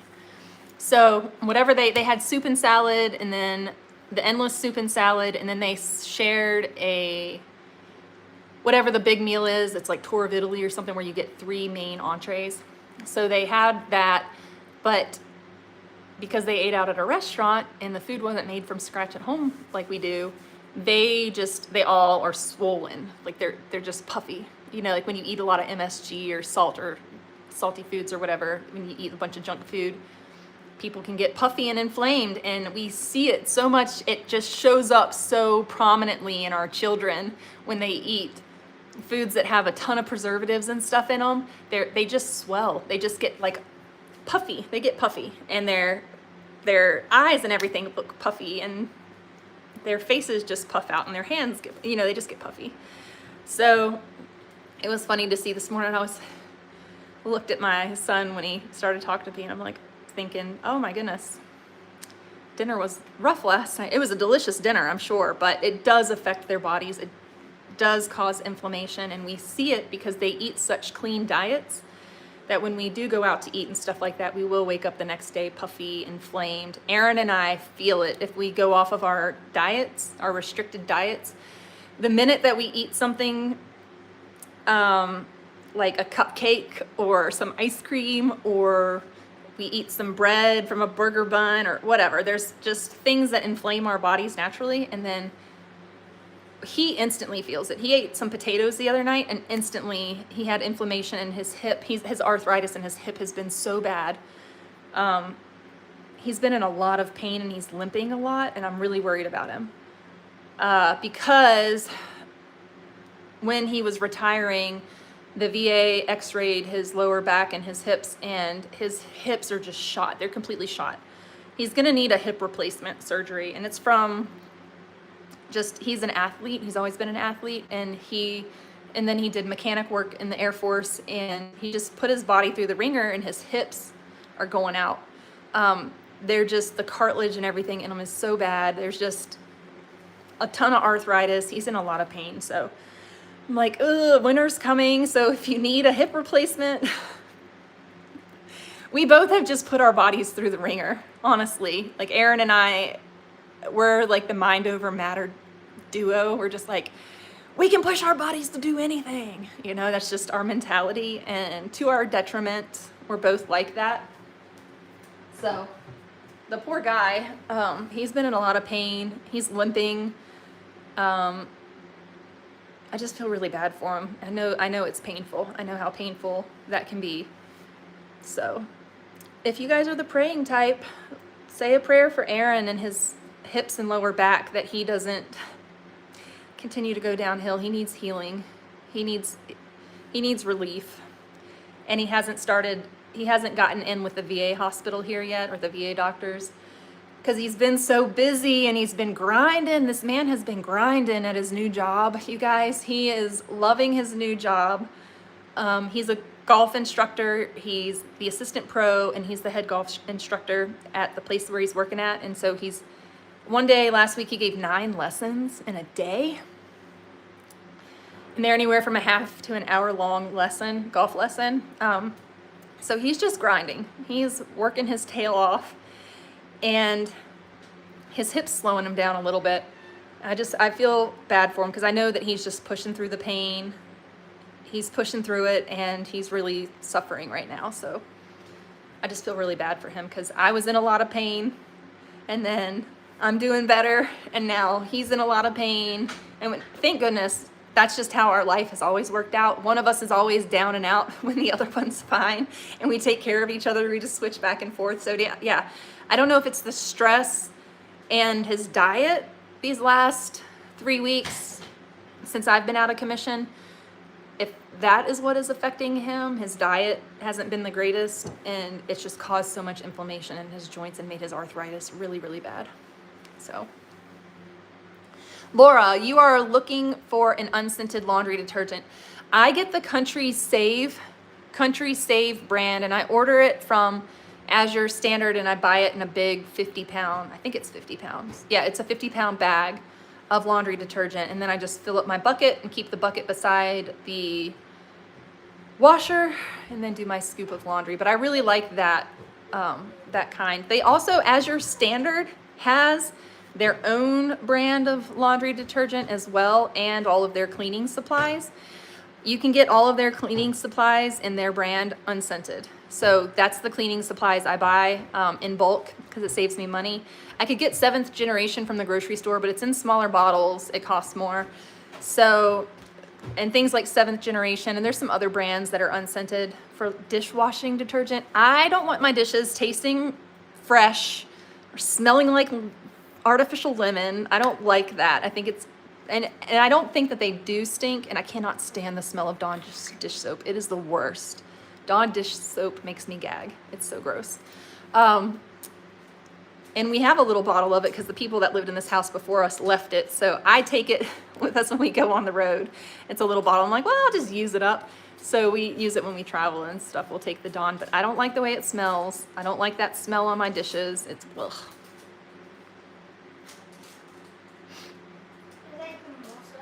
Oh, hi, first, last. Can I talk about if I'm still gluten-free? So I'm not gluten-free because I do have nibbles here and there. I do not have bread as a main staple in my diet personally, but I do occasionally have a slice of my homemade bread with some butter or whatever. But I try not to eat very much gluten. I just try to avoid gluten. I try to avoid dairy. Occasionally I will indulge and have something, but I'm not strict because the reason why I went strict gluten-free was all the stomach trouble that I have with what we now know is recurring acute pancreatitis and autoimmune pancreatitis. So I went years chasing what is causing this severe, explosive, terrible stomach pain. And of course, one of my providers was like, oh, it's probably celiacs because you have autoimmune disease, so you probably have celiacs. Well, I don't have celiacs. The hospital tested me when I was admitted into the hospital with pancreatitis. I told them my doctor believes I have celiacs. I've never tested for it, but I can't have grain. They tested me for it, and they're like, no, you're fine. You can have grain or you can have wheat. So what I ate in the hospital, my first meal when they were allowing me to eat solids again, was cream of wheat. And then I lived off of fresh milled cream of wheat while I was recovering from that episode of acute pancreatitis. And my fresh milled cream of wheat was so gentle on my belly, so that's what I could tolerate it, and it wasn't increasing my pain. So that's what I was able to eat, along with Ensure, a lot of Ensure drinks, because I was on like a liquid mushy diet for quite a while after that. Lost a ton of weight, and I've lost weight again since this surgery. I've lost nearly 10 pounds, and I don't have weight to lose. but the pain medicines and all that stuff, I wasn't really eating a whole lot. And then lately with stress and anxiety, I've been so nauseous that I haven't been able to eat enough food. So my weight is just dropping. So yesterday I made myself a milkshake. I didn't want to eat and like eat food. I just the way I feel sick and anxious, just didn't want to eat. So I was like, I gotta get calories in somehow. So I made myself a strawberry milkshake, and I had some dairy because y'all, this girl is wasting away to nothing. I've gotten so skinny. So I'm just gonna eat whatever I can at this point to try to gain some weight back. Anything that I can tolerate that's not loaded with preservatives or stuff that's gonna cause me a lot of inflammation. So I'm just sticking to fruits and vegetables and proteins, and for the most part. And then of course I had the milkshake yesterday because I was like, I have to get something with a lot of calories in that I can get down. And my stomach has shrunk so much that I could only drink about a cup of the milkshake, and then my kids had the rest of it. Is what it is. I've got to expand my stomach again, get it stretched out so I can eat more food. But yeah, it's been tough. I've always struggled with maintaining my weight because of stress, anxiety, stomach problems. It's been a challenge. And with Hashimoto's, usually people that have hypothyroid disorders gain weight. I don't know what's going on. I have low thyroid, I have Hashimoto's, and I cannot gain weight to save my life. I have all the other symptoms, but I don't have the weight gain. So I don't know. I'm not sure. It's probably just because I don't eat enough food, honestly. I cook for my family and I make them all the meals and stuff, and I'm not able to eat a lot of it. And I just eat whatever I can in small amounts here and there, just so I don't aggravate my pancreas, because the last thing I need is to aggravate my pancreas and be curled up in a ball because I'm not supposed to bend. So since having surgery, I've been very careful to not aggravate my pancreas, because of the preferred position of pancreatitis is to curl up in a ball to get a little bit of relief from the pain. And to curl into a ball, you're bending and you're compromising the incision on your spine. So I've been very careful about what I've been eating. I don't really know what triggers pancreatitis for me. The 2 times that I had it were pretty random, and I could say it was the hot dog I ate. I could say it was the tart that I ate, because that was the last thing I ate before the severe pain and the pancreatitis hit. But I really don't know, so I just have to be careful. And there's a certain time of the month when I'm more prone to pancreas flares. Oh, I just did something weird to my back. There's a certain time, like, of the month where my hormones change and stuff, and so we're kind of thinking maybe it's endometriosis around my pancreas, because it flares the week before all that starts. So that's when I have all my flares are documented in my luteal phase. So the only way to sort that is to go in endoscopic surgery and examine my guts, and I'm not doing that. So we're just managing the pancreatitis, the autoimmune pancreatitis with I have to take pills every time I eat. So that's a whole nother thing. I'm taking lots of pills these days, it seems like. So I take a pancreas enzyme that helps my body digest food. If I don't take that pancreas enzyme to help my body digest food, I can't absorb nutrients. So I'm currently malnutritioned because my body's not absorbing the nutrition because it's not getting digested properly. And so with that, before I was on the pancreas enzymes, TMI everybody, let's go into details because everybody loves details. Before I started pancreas enzymes, I had horrendous diarrhea every single day, and all the food would just go right through me, and it was not being digested properly, and I became malnourished even though I was eating. So started the pancreas enzymes, have not had my blood rechecked yet, but started the pancreas enzymes, and my bowel habits got better. Everything improved. I have not had, the only time I've had pancreas pain now is when I eat something and something I shouldn't probably be eating, and then I don't take my pancreas meds. So there was one instance last week, and I don't even remember what it was, but I was home alone with the kids, and I ate something and I didn't take a pancreas pill, and there I was having the pain, and I was like, I don't know what I'm gonna do. This better not get bad. And I'm doing the whole counter thing like this and putting pressure on it, trying to get relief. And I'm like, oh my God, what am I gonna do? I cannot have pancreatitis right now. I cannot get pancreatitis right now. And I took the enzyme. I took it like when I remembered after eating, and when the pain started, I was like, I didn't take the enzyme. So since I've been taking pancreas enzymes, I no longer have the acute pancreatitis flares. I just have to stay on the medicine, which is, I've been totally against that. I've been totally against pharmaceuticals for so long. And with my thyroid, I never was able to heal it naturally. I was never able to get it to function naturally with my natural means and supplements and iodine and all of the things. It never recovered. And so, yeah, my thyroid is still rotten. It's still rotten and bad. And I have to take thyroid medication for that. And I've researched and I don't like it, and I'm concerned about the cancer risk of taking thyroid medicine long term and all that kind of stuff. But hey, if I don't take it, then I can't get out of bed because I'm so exhausted and run down. So, you've got to make choices in your life that help you live the best life you can. And even though I was resistant I had the pancreas enzymes for 3 months and I would not take them. I was like, no, I was like, surely I can manage this on my own. And so I kept not taking them. And I'd go back to my doctor and he'd say, are you taking the enzymes? And I'm like, well, no. He's like, are you still having pain? I'm like, well, yes, but only in my luteal phase I'm having these flares. And then finally I thought, well, let's just give it a go and see if these enzymes work. And they work. And I was so resistant to taking a pharmaceutical pancreas enzyme. I was so resistant to it. And it was the one thing that stopped my stomach pain, my episodes of severe stomach pain. So now I take pancreas enzymes when I eat. It's just a thing. Sometimes you just have to do what you got to do to survive. And trust me, I beat myself up my whole life over living healthy, making the best choices for my body and all that kind of stuff. And just don't beat yourselves up over things, and try the medicine, see if it helps. That kind of stuff. So now I'm digesting food properly. And it just took me a lot of,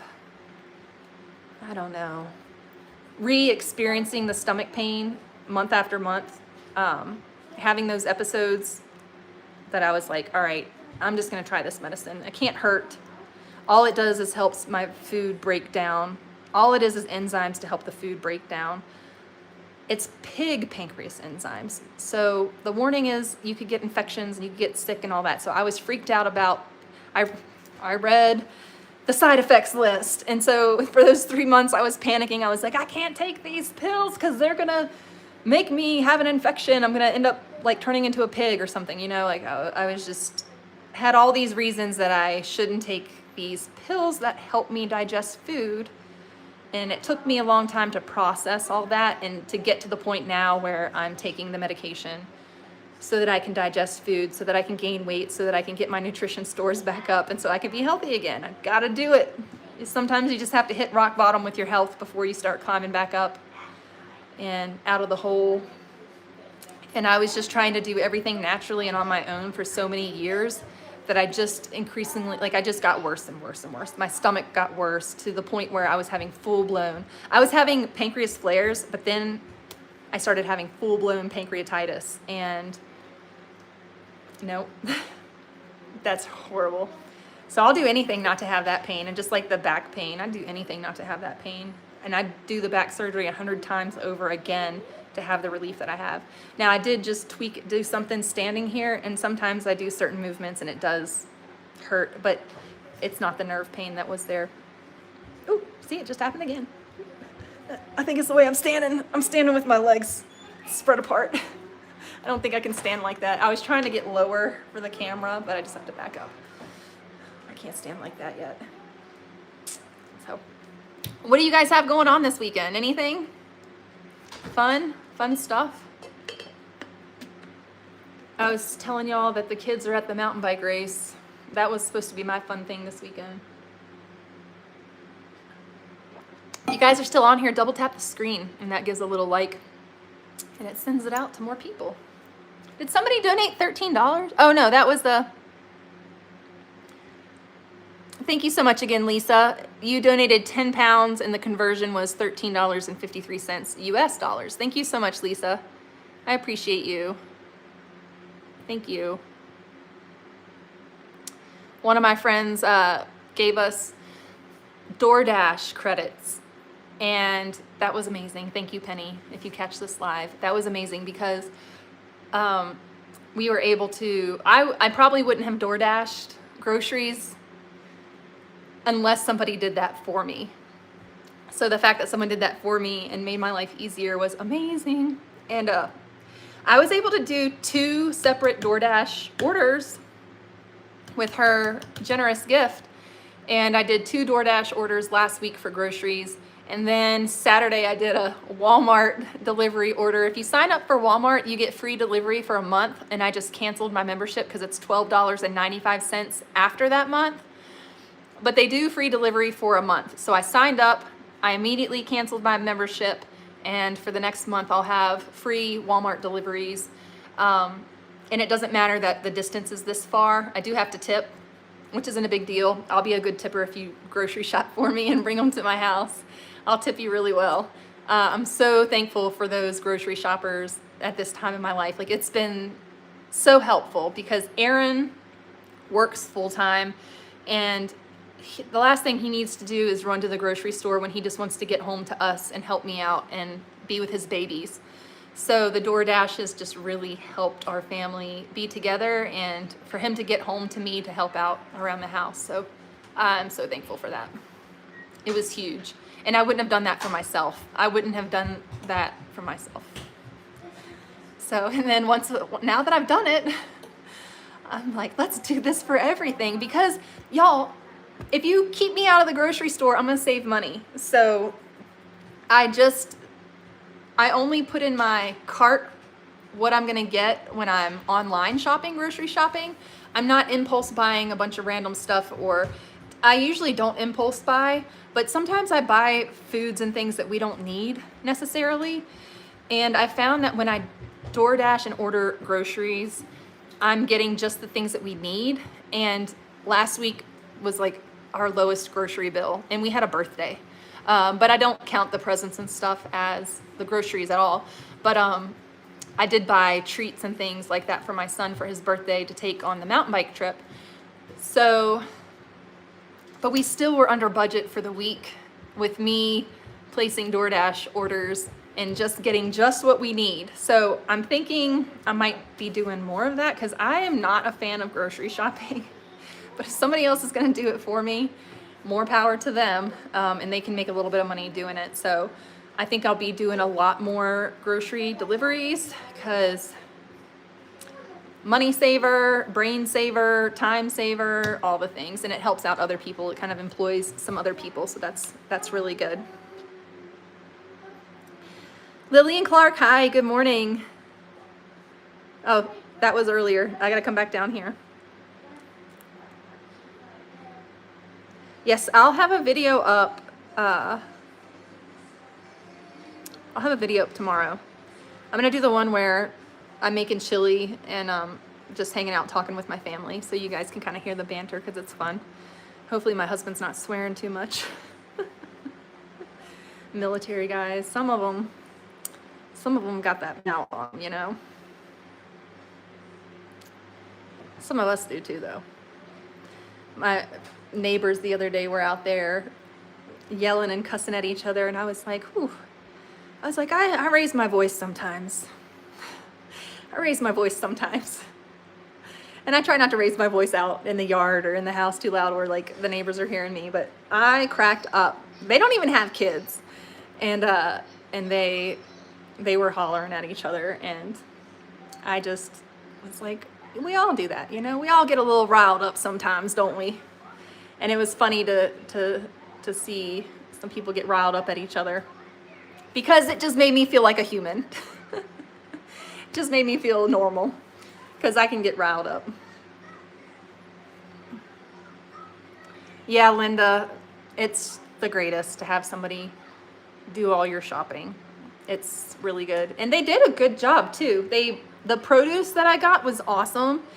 So they did a really good job, and they call you when they're shopping. If the store's out of something, they'll call you and say, is it okay if I replace with this? Even though on DoorDash you can select your replacement items as you're checking out. If you can select your replacement items, and then I selected my replacement items, or I would check just don't get it, like refunded or whatever. So some things, if they weren't that important to me, I would just hit the refund button. Like if they don't have it, just refund me, it's fine. And then some things we definitely needed, like milk. So for the kids, so when they called and they didn't have the milk, I was like, yes, get some other milk because I definitely need that. But the other stuff I don't like, whatever. So they were also, they had eggs. Costco was out of eggs again. I don't know, Costco's having issues with their egg stuff. I don't know what's going on with Costco. Maybe one of you guys knows what's going on with Costco. But their eggs are out again.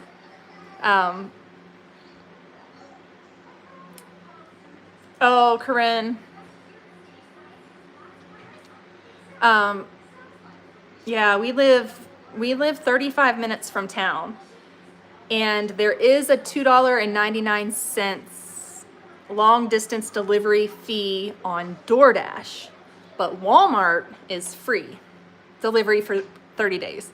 And then after that, you pay $12.95 a month for your Walmart perks and benefits. I think that they have Paramount TV. I don't know. They have like some things that they offer with that $12.99 deal. And you get free delivery if you want to subscribe to Walmart for $12.95 a month. And I'm so cheap. I was like, I'm not paying $12.95 a month because I'll just pay for, I don't know how much the grocery deliveries cost. And I don't think I'm going to be doing it for very long, but I can sign up again, I think, and pay after this free month. I can pay the $12.95 if I decide that that's the way I want to go for free deliveries. And they deliver out here, even though we're 35 minutes from town. So check, just check with your, check your Walmart, go online to Walmart and see if the local Walmart will deliver out there to you. You just got to make sure that you're tipping your shoppers and drivers for their effort and for their car maintenance and everything. That's what I think about. I'm like, wow, they're driving so far out here to deliver my groceries. It's a pain. I know it's a pain. And then they have to drive all the way back into town. So it's a lot. I've been tipping $20. And I tip 20% of whatever the grocery bill is. So my grocery hauls have been around $100. So it's worked out. It's worked out. Hopefully it's enough for them. I'm not made of money, but I try to compensate the servers. You know, anybody that serves us in the service industry.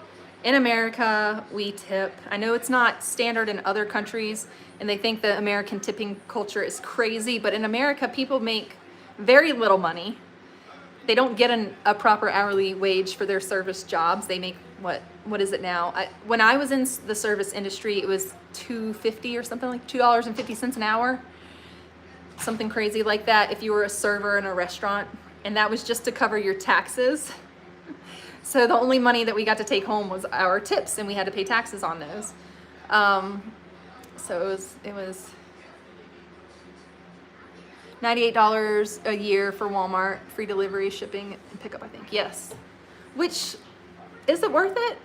I mean, $98 isn't that much. We canceled our Amazon Prime just to save that little bit of money.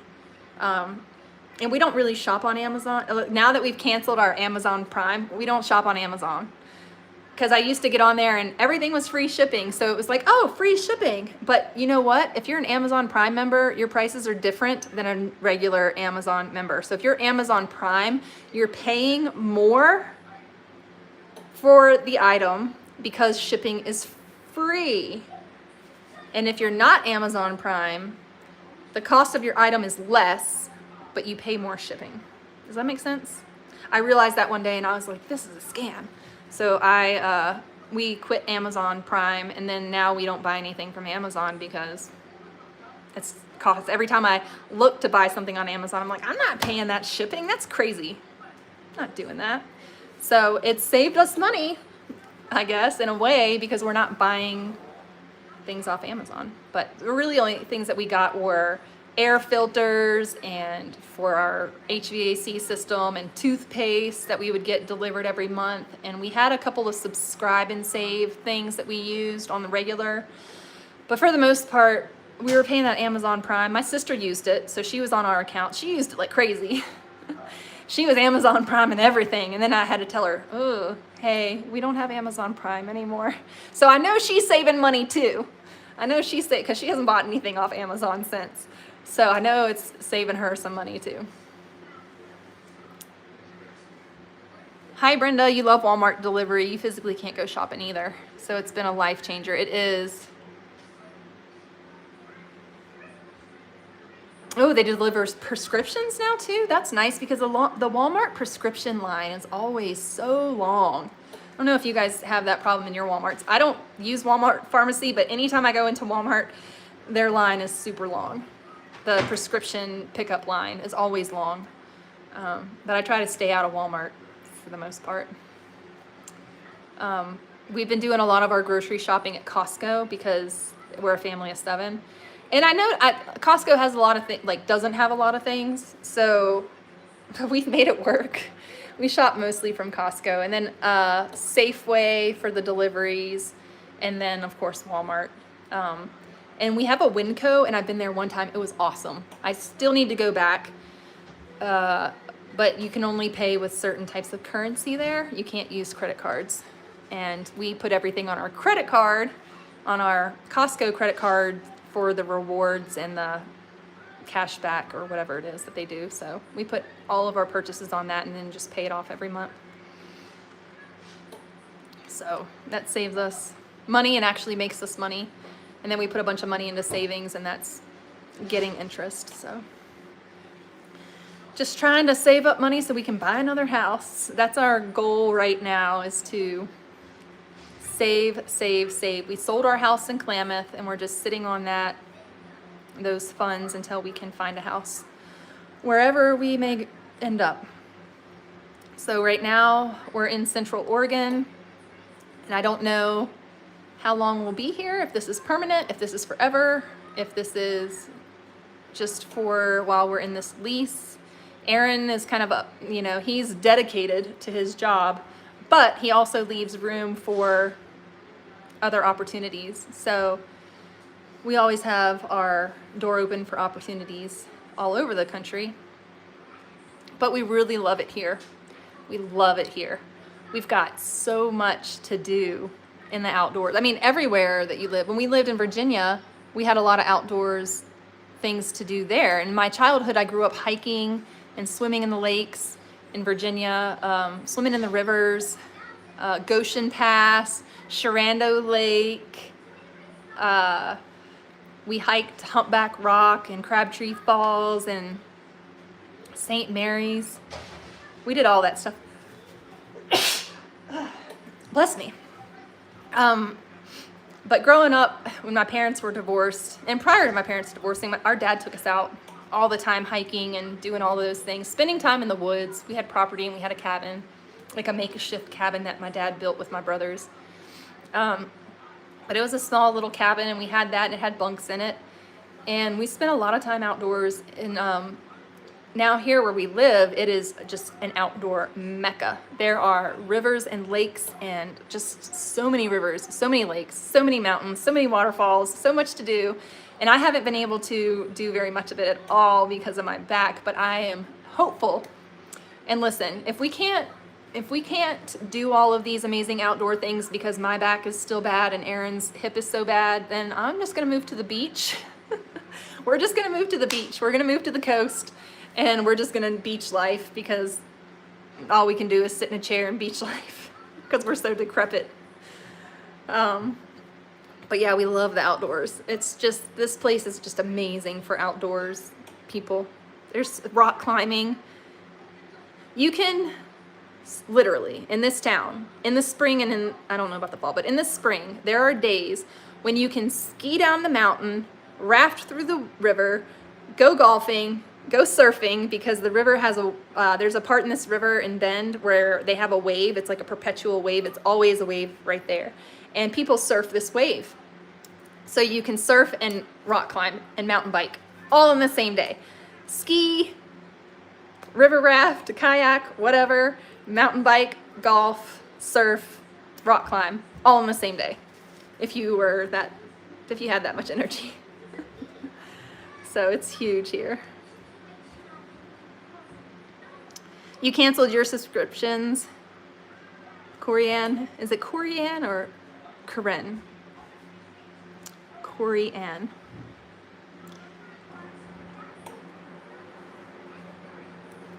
Yeah, and then all your subscriptions, I also use their Prime Video. Yes, we used Prime Video a lot. We did, but we don't anymore. Now we just YouTube, and I don't know what the kids are watching now. They're watching some puppy cartoon. But when we watch TV as a family, we have our YouTube channels that we watch. We watch Truck House Life. These are the channels my husband watches with the kids. They watch Truck House Life, Beard Meets Food, some golfers, I don't know. And then who else do they? There's another guy that has a truck with a camper top deal that they like to watch. I'm not sure what his name is, but they always snuggle up on the couch and watch those things. And then my big kids really like to watch documentaries, and they really like to watch educational shows. They've been watching a whole lot of science stuff lately. They've been learning, let's see, what were we learning about? Magnets last week. They really got into magnets, and so they were learning about the place in the country in the US that has the largest magnet, and all the different tests and things that they do with the largest magnet, and it was neat. So the kids, when they, except for right now, my little ones are watching cartoons, but when the big kids are allowed to watch TV, we try to keep it to educational things, and they really enjoy the educational things. They really get into all that stuff. And then they were watching, there's a couple YouTube channels that they watch, and I don't know the names of them, but I watch them too because I want to make sure that there's no funny business going on. So I just listen, but they watch a lot of science YouTubers, and they're really good science YouTubers. They explain everything. They explain everything so well. And I'll have to figure out who they watch and share it with you guys sometime, because if you have kids and you need some supplemental science stuff, some of these channels are really great for it. So they've been learning about matter and magnets and this past week.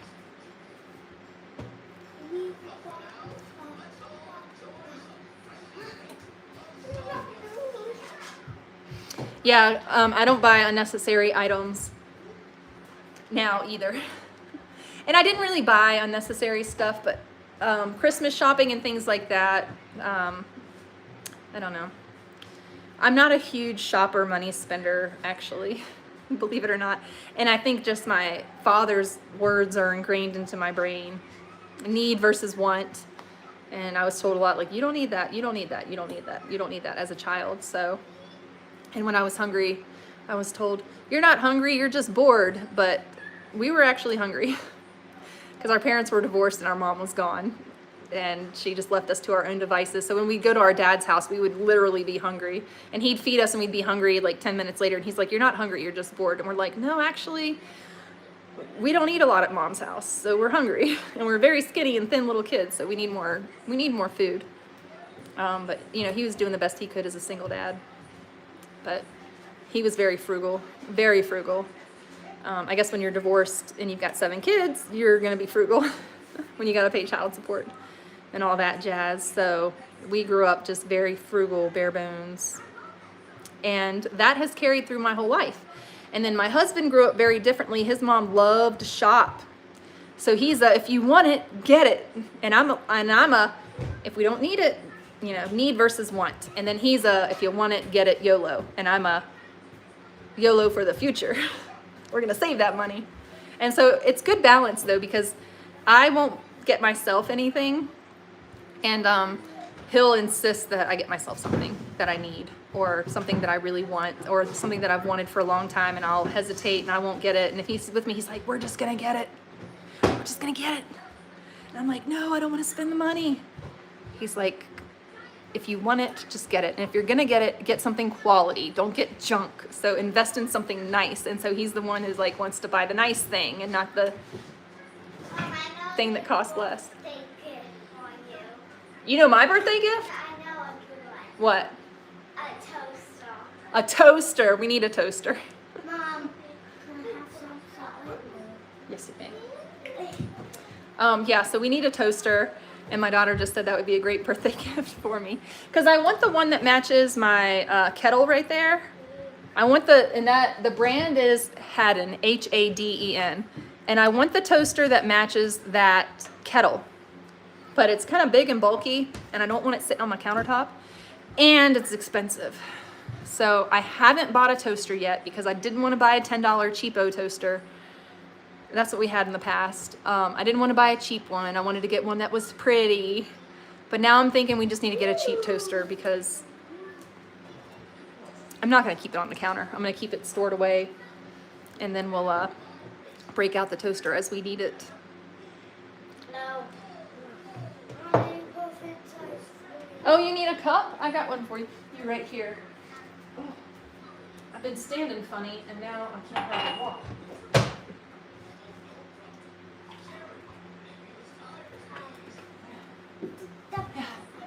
I shouldn't stand like that. That's the first time I've stood like that since surgery. I've been standing with my legs spread. Ooh, I can't do that.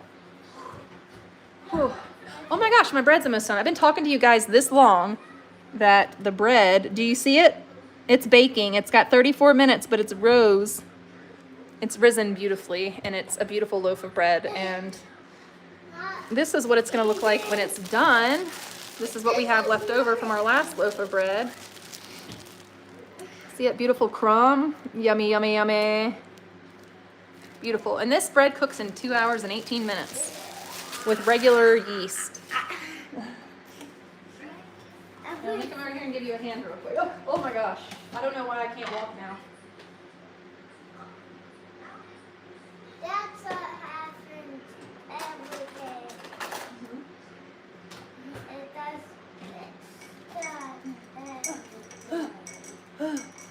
Oh, I can't walk now. I don't know what I've done. I think I've dislocated my sacrum or something.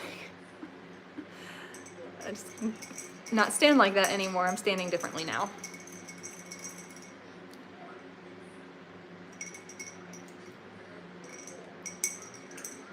Tammy, are you still on here?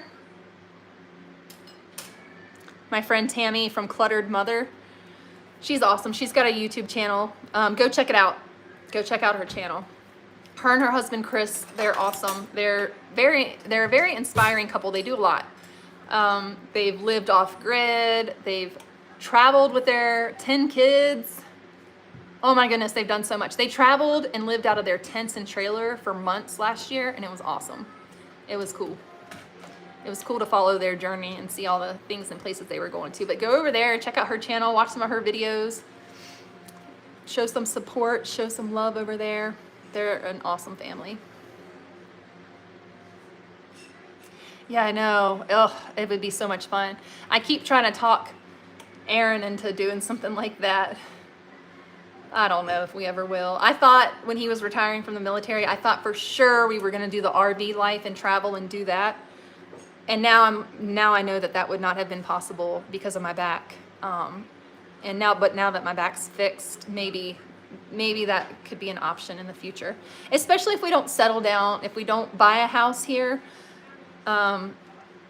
Whatever his next job is, maybe we'll road trip. We'll do like the road trip thing to that job. And then my plan is, assuming I can drive for extended periods of time without pain, my plan is to travel with the kids, take a road trip back to Virginia in our big van. And I don't think, if Aaron's working, he probably won't make that trip with us. So it would be like me and the kids alone. And I'm not sure he's cool with that either. But that's what I want to do. And I even thought about having my brother or sister fly out here and then drive back. So I have another adult with me for safety reasons and whatnot. So that's a whole nother thing. I'm not sure that he would want to take his week's vacation to drive with me and the kids across the country. But I always put the bug in his ear. When he was here visiting, I was like, Micah, you should fly back out and we'll drive back east. And he's like, oh, I don't know, that's a really long drive. I love you, sis, but I don't know if I want to be in a car with you that long. Because I'm, you know, a lot. Can be a lot. Yeah, Tammy and Chris rock. I love them. I like the chat. I felt like I was hanging out with y'all last night, Tammy, when you guys had a live. I felt like I was just like hanging out with y'all. Yes, the rangers at the national parks are pretty awesome. Did you see that story about that ranger that got fired from Yosemite for hanging the trans flag off the face of the, what's it called? The big rock face? They fired her. Flags hang from El Capitan. So they hang flags over the years. Climbers will climb up there and hang flags for various political statements. They hung an American flag upside down one time. But those are just climbers that aren't affiliated with the national parks. But an employee did it. An employee hung the trans flag and they fired her. Right then and there. And she talks about it online. If you want to look for it, you can look up was it Yosemite? I think it was Yosemite. And she's like, her whole life, everything, it was so sad because she said her whole identity was being a park ranger in that park. Her whole identity. And she's I think she wants to try to get her job back because she doesn't want to go anywhere else. She wants to be there. And it was just like, I felt really bad for her, but she made a decision that probably went against her employment protocol, I'm not sure, and lost her job because of it. But it was just sad to see because you could tell she had a really good heart. Her heart was in it, and she had a really good heart, and she loves her national park. It's her, like she said, it was her whole identity. And for them to fire her over that one thing just seems kind of crazy to me, especially when she was such a good employee of that park. Like giving presentations and, to the kids and just all the things that she was doing because she loved her job and she loved being a park ranger, and to get fired from it, that's just so sad. Just for maybe not bring politics into the national parks. I don't know. I don't know what their rules are for their employees, but it just seems kind of silly to fire her for climbing and hanging a flag. But I get it. But was it because it was transgender, or was it because she was climbing and hanging a flag? She wasn't on duty. She was off duty. She did this in her free time. She was not on the clock. This was her off day. She climbed and hung this gigantic flag. It was a big deal, and then lost her job because of it on her day off. They fired her immediately.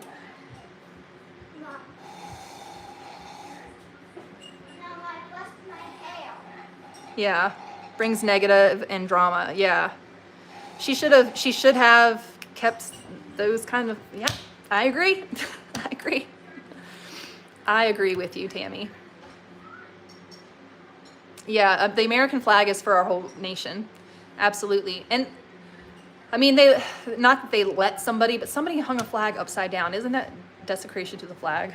Is that disrespect to the country? Or is that, I need to look up what does an upside down, does it mean sorrow for the country?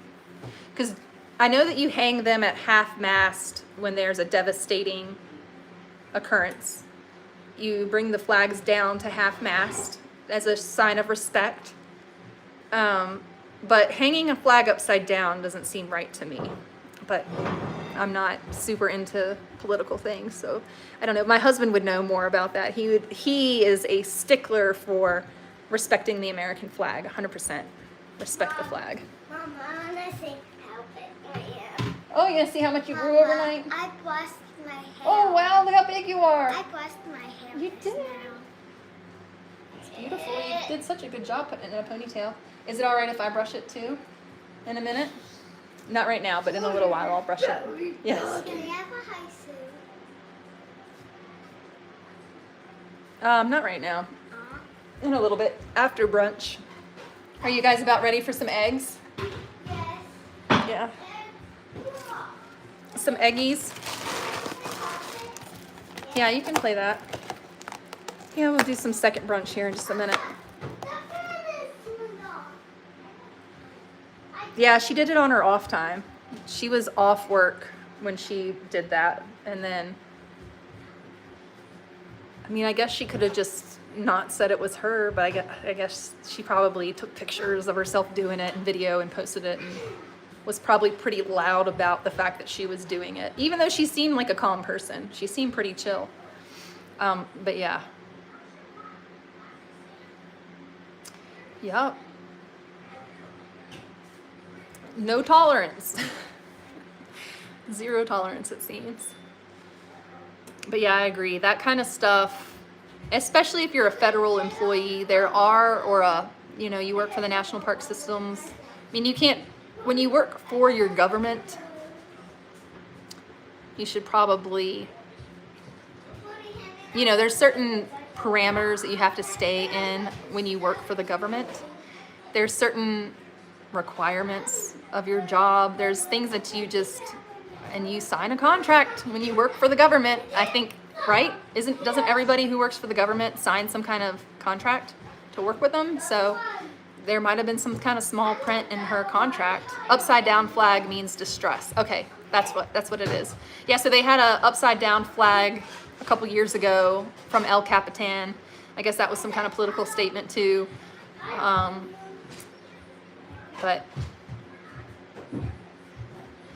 And what were some other things that they hung? But it's kind of a tradition or whatever of El Capitan to hang gigantic flags from it once you climb it. Not always, but it kind of is a thing that climbers do. It's a thing.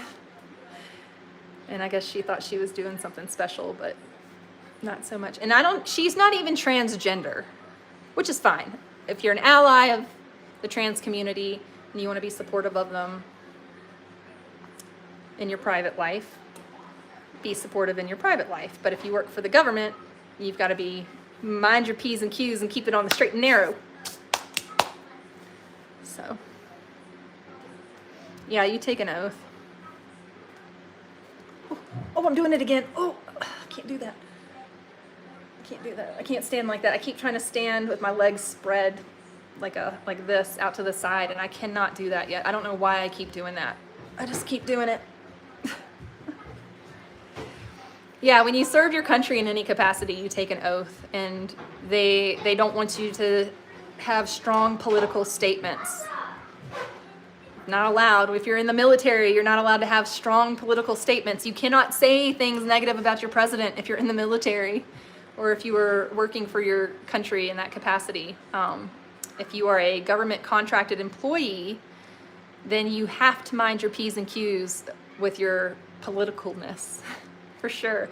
I mean, my husband could not express anything when he was in the military, socially. Like, he could at home to me, of course, but on the social media realms, he was not allowed to express his political opinion. He could be reprimanded for that, demoted. Like, there's so many things that could happen when you're in the military and you start speaking out against your president or against your government or whatever. You just have to be really, really, really careful, because you will lose your job or you'll be demoted or whatever. And to think that those rules didn't apply to her, maybe it was a little bit naive on her end for just not understanding the seriousness of her government job. So it's serious. It's serious when you work for the government. It's not like, oh, I'm going to work for the government and make my political statement. Nah, they're not about that life. So, anywho, I've been on here for quite a while. I don't know. I notice a lot of people are streaming these days on YouTube, and they're just streaming their whole day, basically. They just sit on YouTube and stream everything that they do all day long. Tammy, have you considered streaming yet? Now, as a mother with so many children, that's hard to do. My kids keep coming into the camera, and I try to keep them off camera these days. I used to, when I first started my YouTube, I wanted it to be a family channel. And now with the whole child exploitation stuff, no, I try to keep them. And they might walk by or whatever, but my content is not focused on my children. But there's a lot of streaming going on YouTube. People, instead of uploading shorts and uploading long form videos, people seem to be switching over to streaming lives and just streaming. People are streaming themselves sleeping at night, all night long. They just have the camera on them while they sleep, which is just crazy to me. Like, that's crazy. You want people to watch you sleep? I guess if you're, I guess each their own, but nah, not here. Y'all are gonna catch me streaming me asleep. I mean, desperate times. May call for that, who knows? Catch me in my sleep.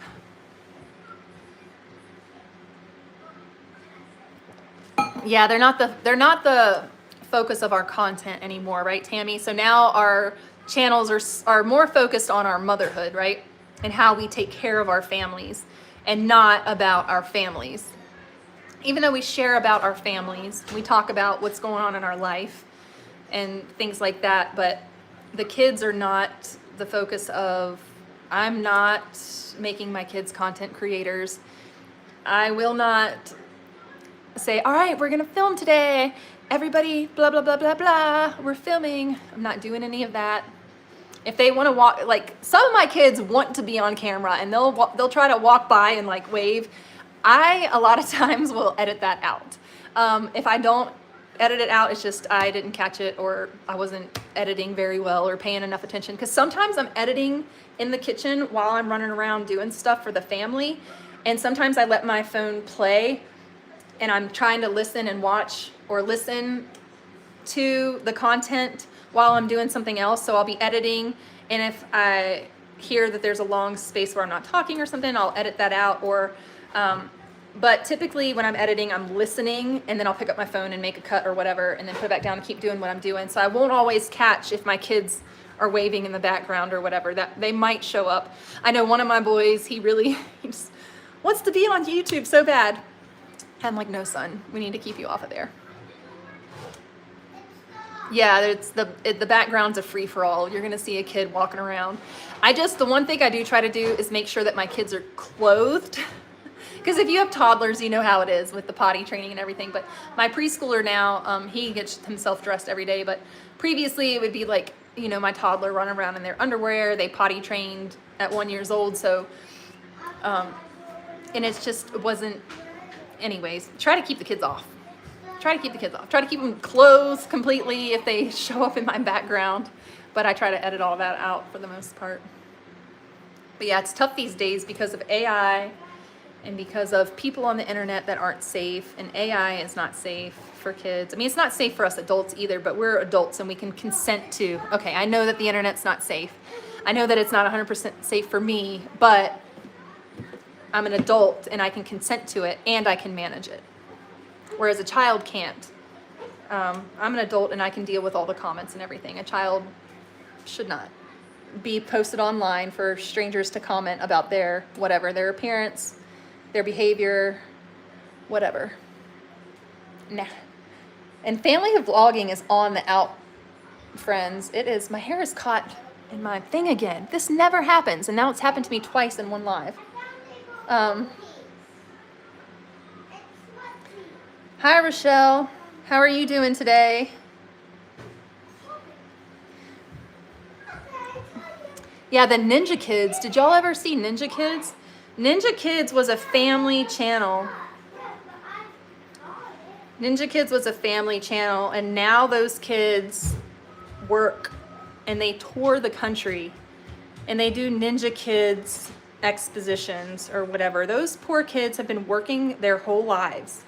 And their parents have them in gymnastics, they had them in gymnastics and all that kind of stuff. And now they're just on the road. They're like a circus act. And those kids have not had a childhood. They have been working their whole childhood, making content for their parents. And they've made a ton of money. But those poor kids, man. And maybe they like doing it. Maybe they enjoy it. But they're on the road now and just working. Traveling and working constantly, performing, doing flips and acrobatics through the air and all that kind of stuff. That's where their life is led. And I'm not knocking it by any means, but the children aren't having a childhood. And that's what's sad. Is when you make your kids the star of your YouTube stuff, it really robs them of having a normal childhood. These ninja kids, like, they're famous and they are working. They've been working for ever since before I even got on YouTube. They've had a channel. They were little. They were my little kids' ages when they started their channel. But I just wonder what that's going to do for their long term. I mean, I'm sure they're fine, but it's just crazy. It's just crazy to make your, like, to put kids on the internet to that capacity.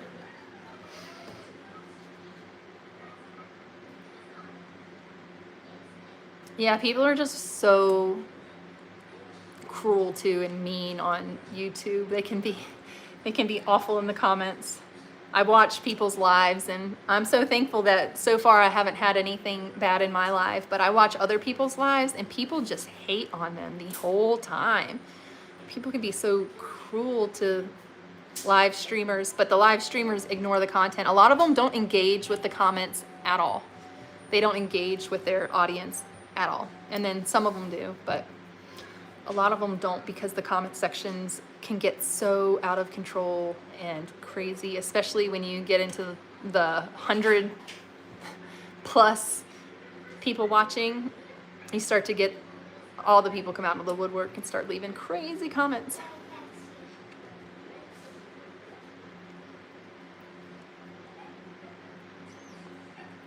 Well, y'all, I've been standing up and I've been awake since 6:30, so now is my time to go lay down and rest. And I'm gonna rest for a little bit and then get up and make the kids brunch. They're not quite hungry yet. They both just drank 2 big cups of milk. So I'm gonna give their milk some time, about an hour. What, baby? You are hungry? All right, I'll just make eggs now. And then I'll go lay down. We'll make eggs first, and then we'll go lay down.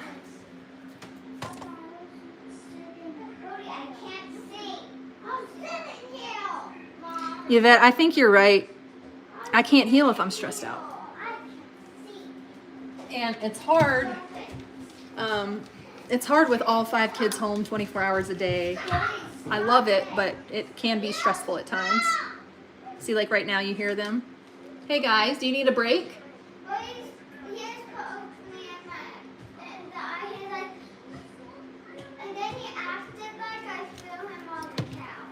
Hey, let's give each other a little bit of space right now, okay?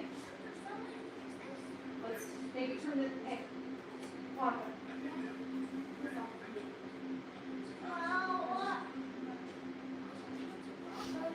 I can't walk. I have the remote. Do you guys want fried dippy eggs or do you want scrambled eggs? All right, we're gonna make some eggs. And then I'm gonna go lay down.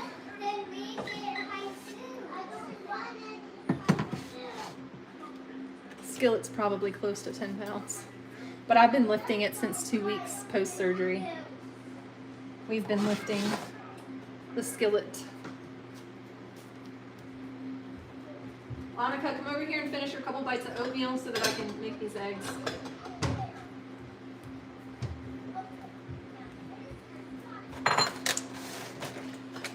Aaron said that these eggs were really tasty. I don't really notice a flavor in eggs.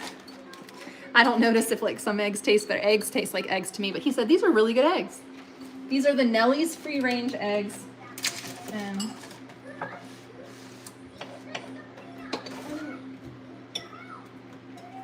Can you make cheese eggs? yeah, can you get out the cheese? Ooh, that's a lot of butter. We need some extra fat today, don't we? I love cheesy eggs. Thank you, ma'am. Appreciate it.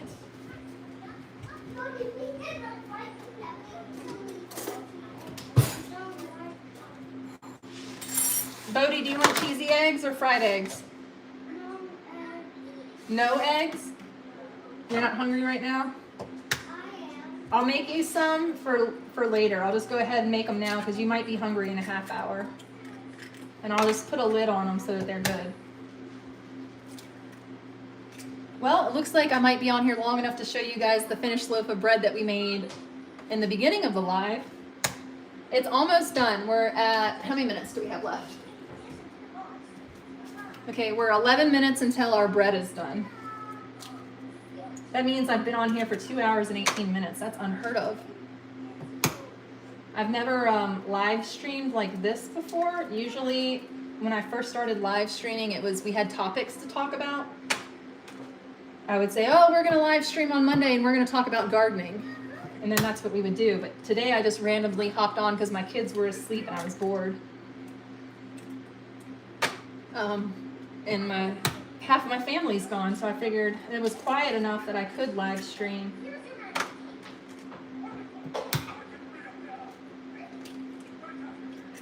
And the littles are watching some cartoons. What is this called? Go Dogs Go. Go Dog Go? Yeah, I used to watch it. They're watching Go Dog Go.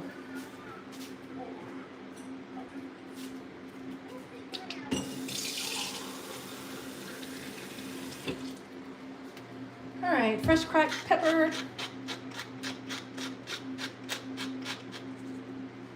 And we've got 7 eggs in here. 7 eggs for 3 people. I used to eat 6 eggs every day for breakfast. 4 to 6. I used to eat 4 to 6 eggs. And I stopped when I started having pancreas problems because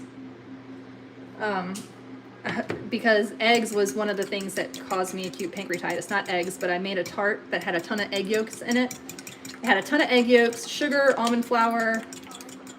Anyways, that tart put me in the hospital. So I stopped eating eggs for a while just because of the fat content in them. I had to go on a low-fat diet for quite a while we were navigating my pancreas issues. But as I said earlier, I started taking those pancreas enzymes, and now it seems like I can tolerate most foods again without having a flare, as long as I take the enzymes. So I'm eating eggs again. I'm not eating as many eggs. Now I keep it down to 3 eggs. Just because some part of me wonders how much of eating 6 eggs a day for 10 years was stressing out my pancreas, my already stressed out pancreas from autoimmune disease. So stopped eating eggs, but in the last couple months I'm eating eggs again because I have pancreas enzymes and I can digest my food.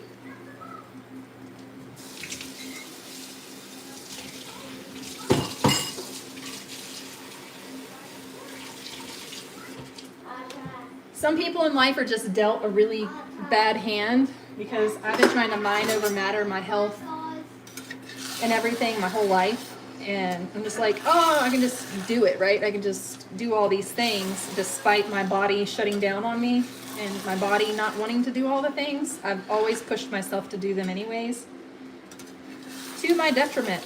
So now we're trying to fix and recover all the damage I've done over the years being the way I am.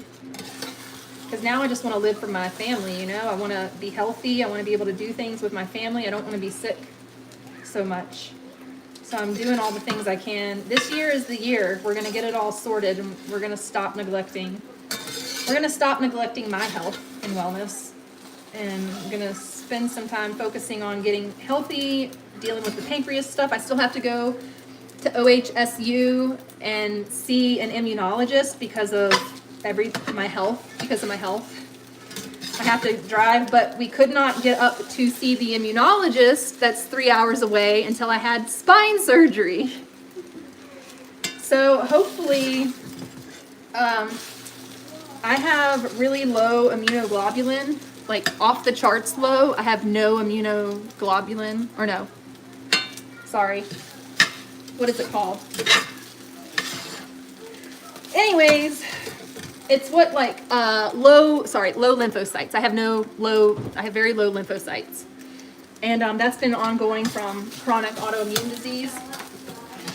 My lymphocytes are so low, and with my pancreas and everything, I've got to go up to autoimmune pancreatitis and all that stuff. I have to go see an immunologist for all of my immune system deficiencies. I got to go up and see an immunologist for my immunoglobulin deficiency and for, I don't think, not for necessarily the low leukocytes or lymphocytes.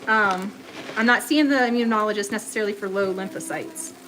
It's for the IgG subclass 4 deficiency autoimmune pancreatitis. So I have autoimmune pancreatitis. And in order to see the specialist for that, I had to have spine surgery because I couldn't make the 3-hour car ride. So we're just taking it one step at a time. And now that I just remembered that I still have to drive to OHSU and see those specialists up there, it's like, yeah, I'm gonna need to put the kids into school probably, or just so I can get to all of these appointments and do all the things that I need to do, all my physical therapy, all the things I have to do, and to heal and get better. Because I can't keep living my life in autoimmune flares every other week, sick, every other week. I get very sick in the wintertime and cold and flu season. I spend almost the whole winter sick. And that's another reason why I'm like, I don't want to send them to public school because the germs they're going to bring home, I can't fight sickness. And I hate complaining about that stuff because in my mind, I'm a BA, a bad mamma jamma. In my mind, I can, and then my body tells me completely different. My body shuts the show down. It's like, no, Katie, wham, and slams me down. And I'm like, but I want to do all the things. And I try to push through it. But when I push through that level of exhaustion and stuff, it stresses my body out so bad, I get really sick.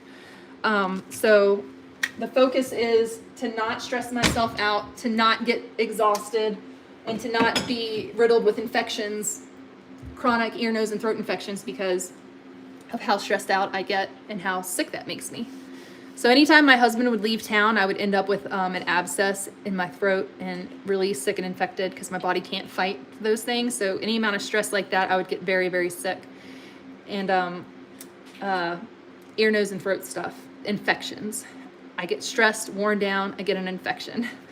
And then recover from that, and then have a Hashimoto's flare, recover from that. And the pain was always there, my back pain. So it was like I could not catch a stinking break. And I'm still not catching a break, but the back pain is a huge improvement. So my doctor said I had to hold off on immunology until I could tolerate car rides. And so hopefully we can get into the immunologist about my pancreas and really, really get that sorted. Because right now we're just kind of grasping at straws and with these enzymes and stuff. And I'm still having a flare every month. So, but I'm not having multiple and they're not getting really severe to where I need to be in the hospital. So that's improvement. And that's just with the enzymes. So this year, the goal is, and Tammy, you need to do this for yourself too, Tammy. You need to take care of yourself. And I know that's hard to do. But we got to get healthy for our families. So it's really important that we take good care of ourselves so that we can take care of our families. Here, Monica.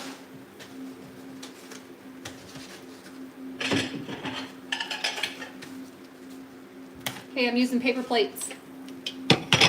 Because look, I got all this kitchen to clean up behind me. Use paper plates. I finally got some.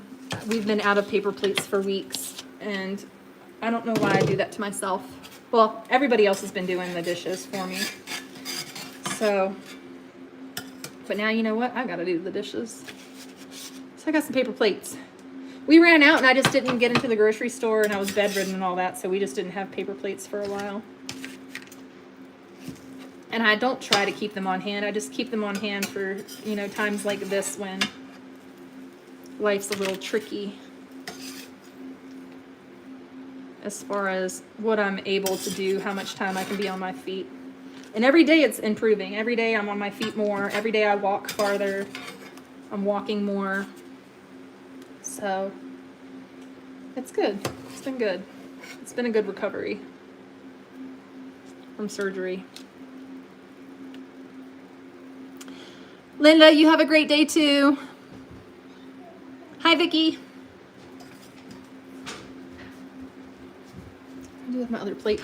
All right, Annika and Bodhi, here's your cheesy scrambled eggs. And then we have blueberries on the side.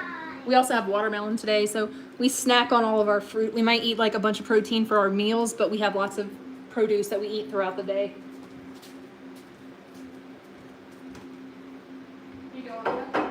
you go, Bobo. Whenever you're ready.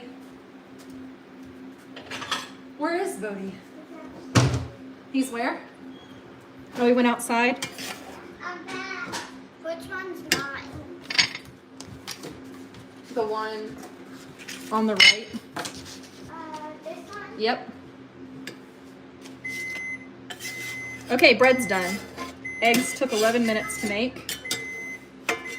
See, it only takes 11 minutes to feed your kids a nourishing breakfast. 11 minutes to fry up some eggs, throw some cheese on them, get that extra fat. I'm gonna risk it today. We've got avocados that nobody's been eating, so I'm gonna, Annika, you want some avocado with your eggs? You think? Yeah.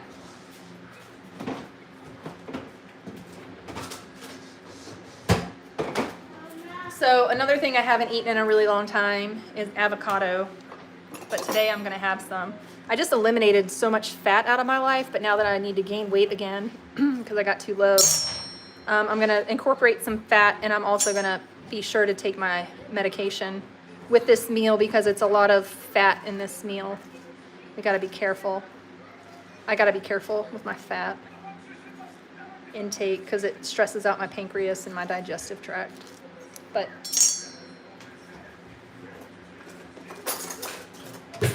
today I'm a rebel. Today I said, you know what? I need to gain weight back again, so I'm gonna eat all the fat, take my medication, and pray that I don't end up with pancreatitis. That's all I can do, right?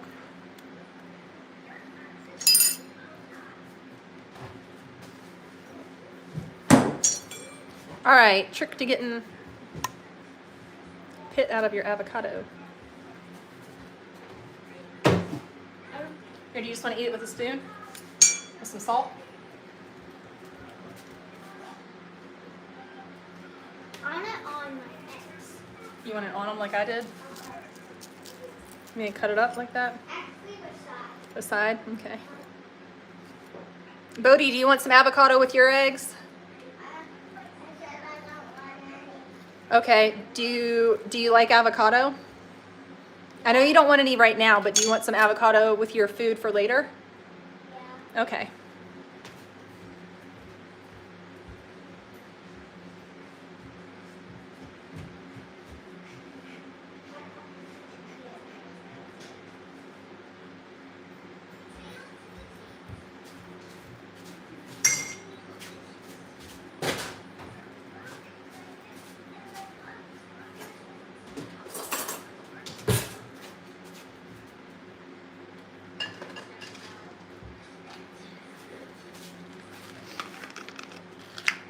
I take these pills called pancreolipase. Pancreolipase, Creon. It's got lipase, protease, and amylase. It's all stuff to help food digest. And when I swallow it, I feel those little beads go down my belly, down like they rattle as they're going down. Mom, the egg with it, with avocado is really good. Isn't it? Uh-huh. It's Mom. yummy. That's how I like to eat my eggs too. Mom, I love avocado on toast. I mean on bread. Avocado on bread is really good. Yeah. It's been a while since I've made you guys avocado toast, since we haven't had a toaster. I toast the bread in a skillet with a lot of butter, and then that's how we toast our bread.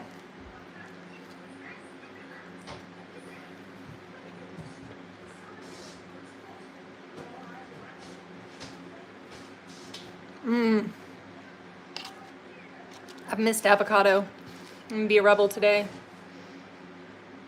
I think I overcooked these eggs just slightly. You know, like when you overcook scrambled eggs and they have like a slight, it's not burnt, but like a, I don't know. You can taste it. Yeah, I was distracted and I left them on the heat too long. See, it's got a little bit of brownness on the bottom. I don't like that. but I like it.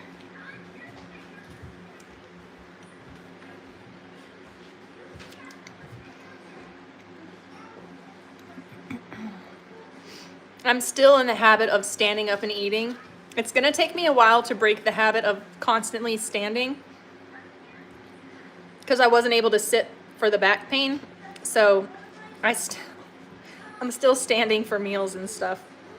I'm still not sitting like I know that I can, but it's just one of those things. Old habits die hard. I've been standing up and eating my meals for 25 years now. I stood up through all my college lectures. I stood in the back because I couldn't sit through a lecture.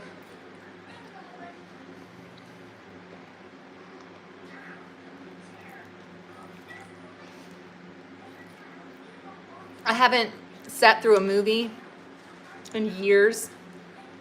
Like, I don't sit down. I wasn't able to sit on the couch and hang out with my family and snuggle with my kids because of my back. But now I should be able to do all those things again.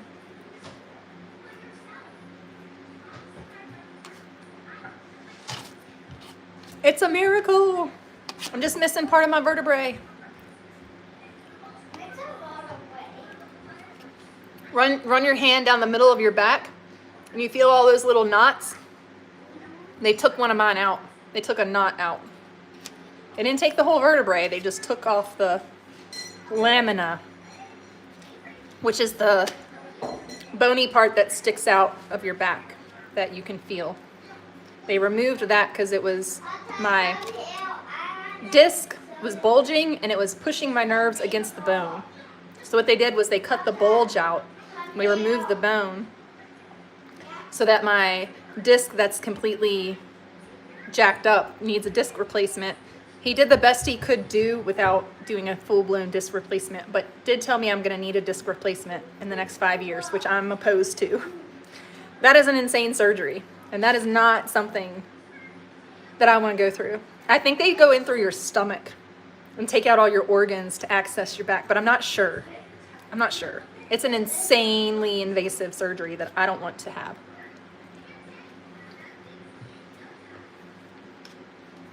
I didn't want this back surgery, but I'm glad I got it. But yeah, the disc replacement looks crazy. But that's what he said. I'll probably continue to have back pain from that area, and then eventually the disc will need to be replaced. But right now, we got relief from the nerve pain.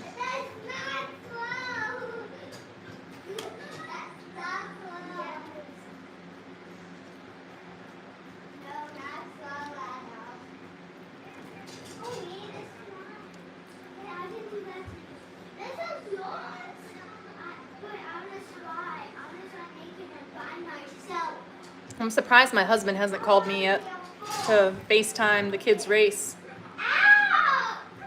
Uh-oh.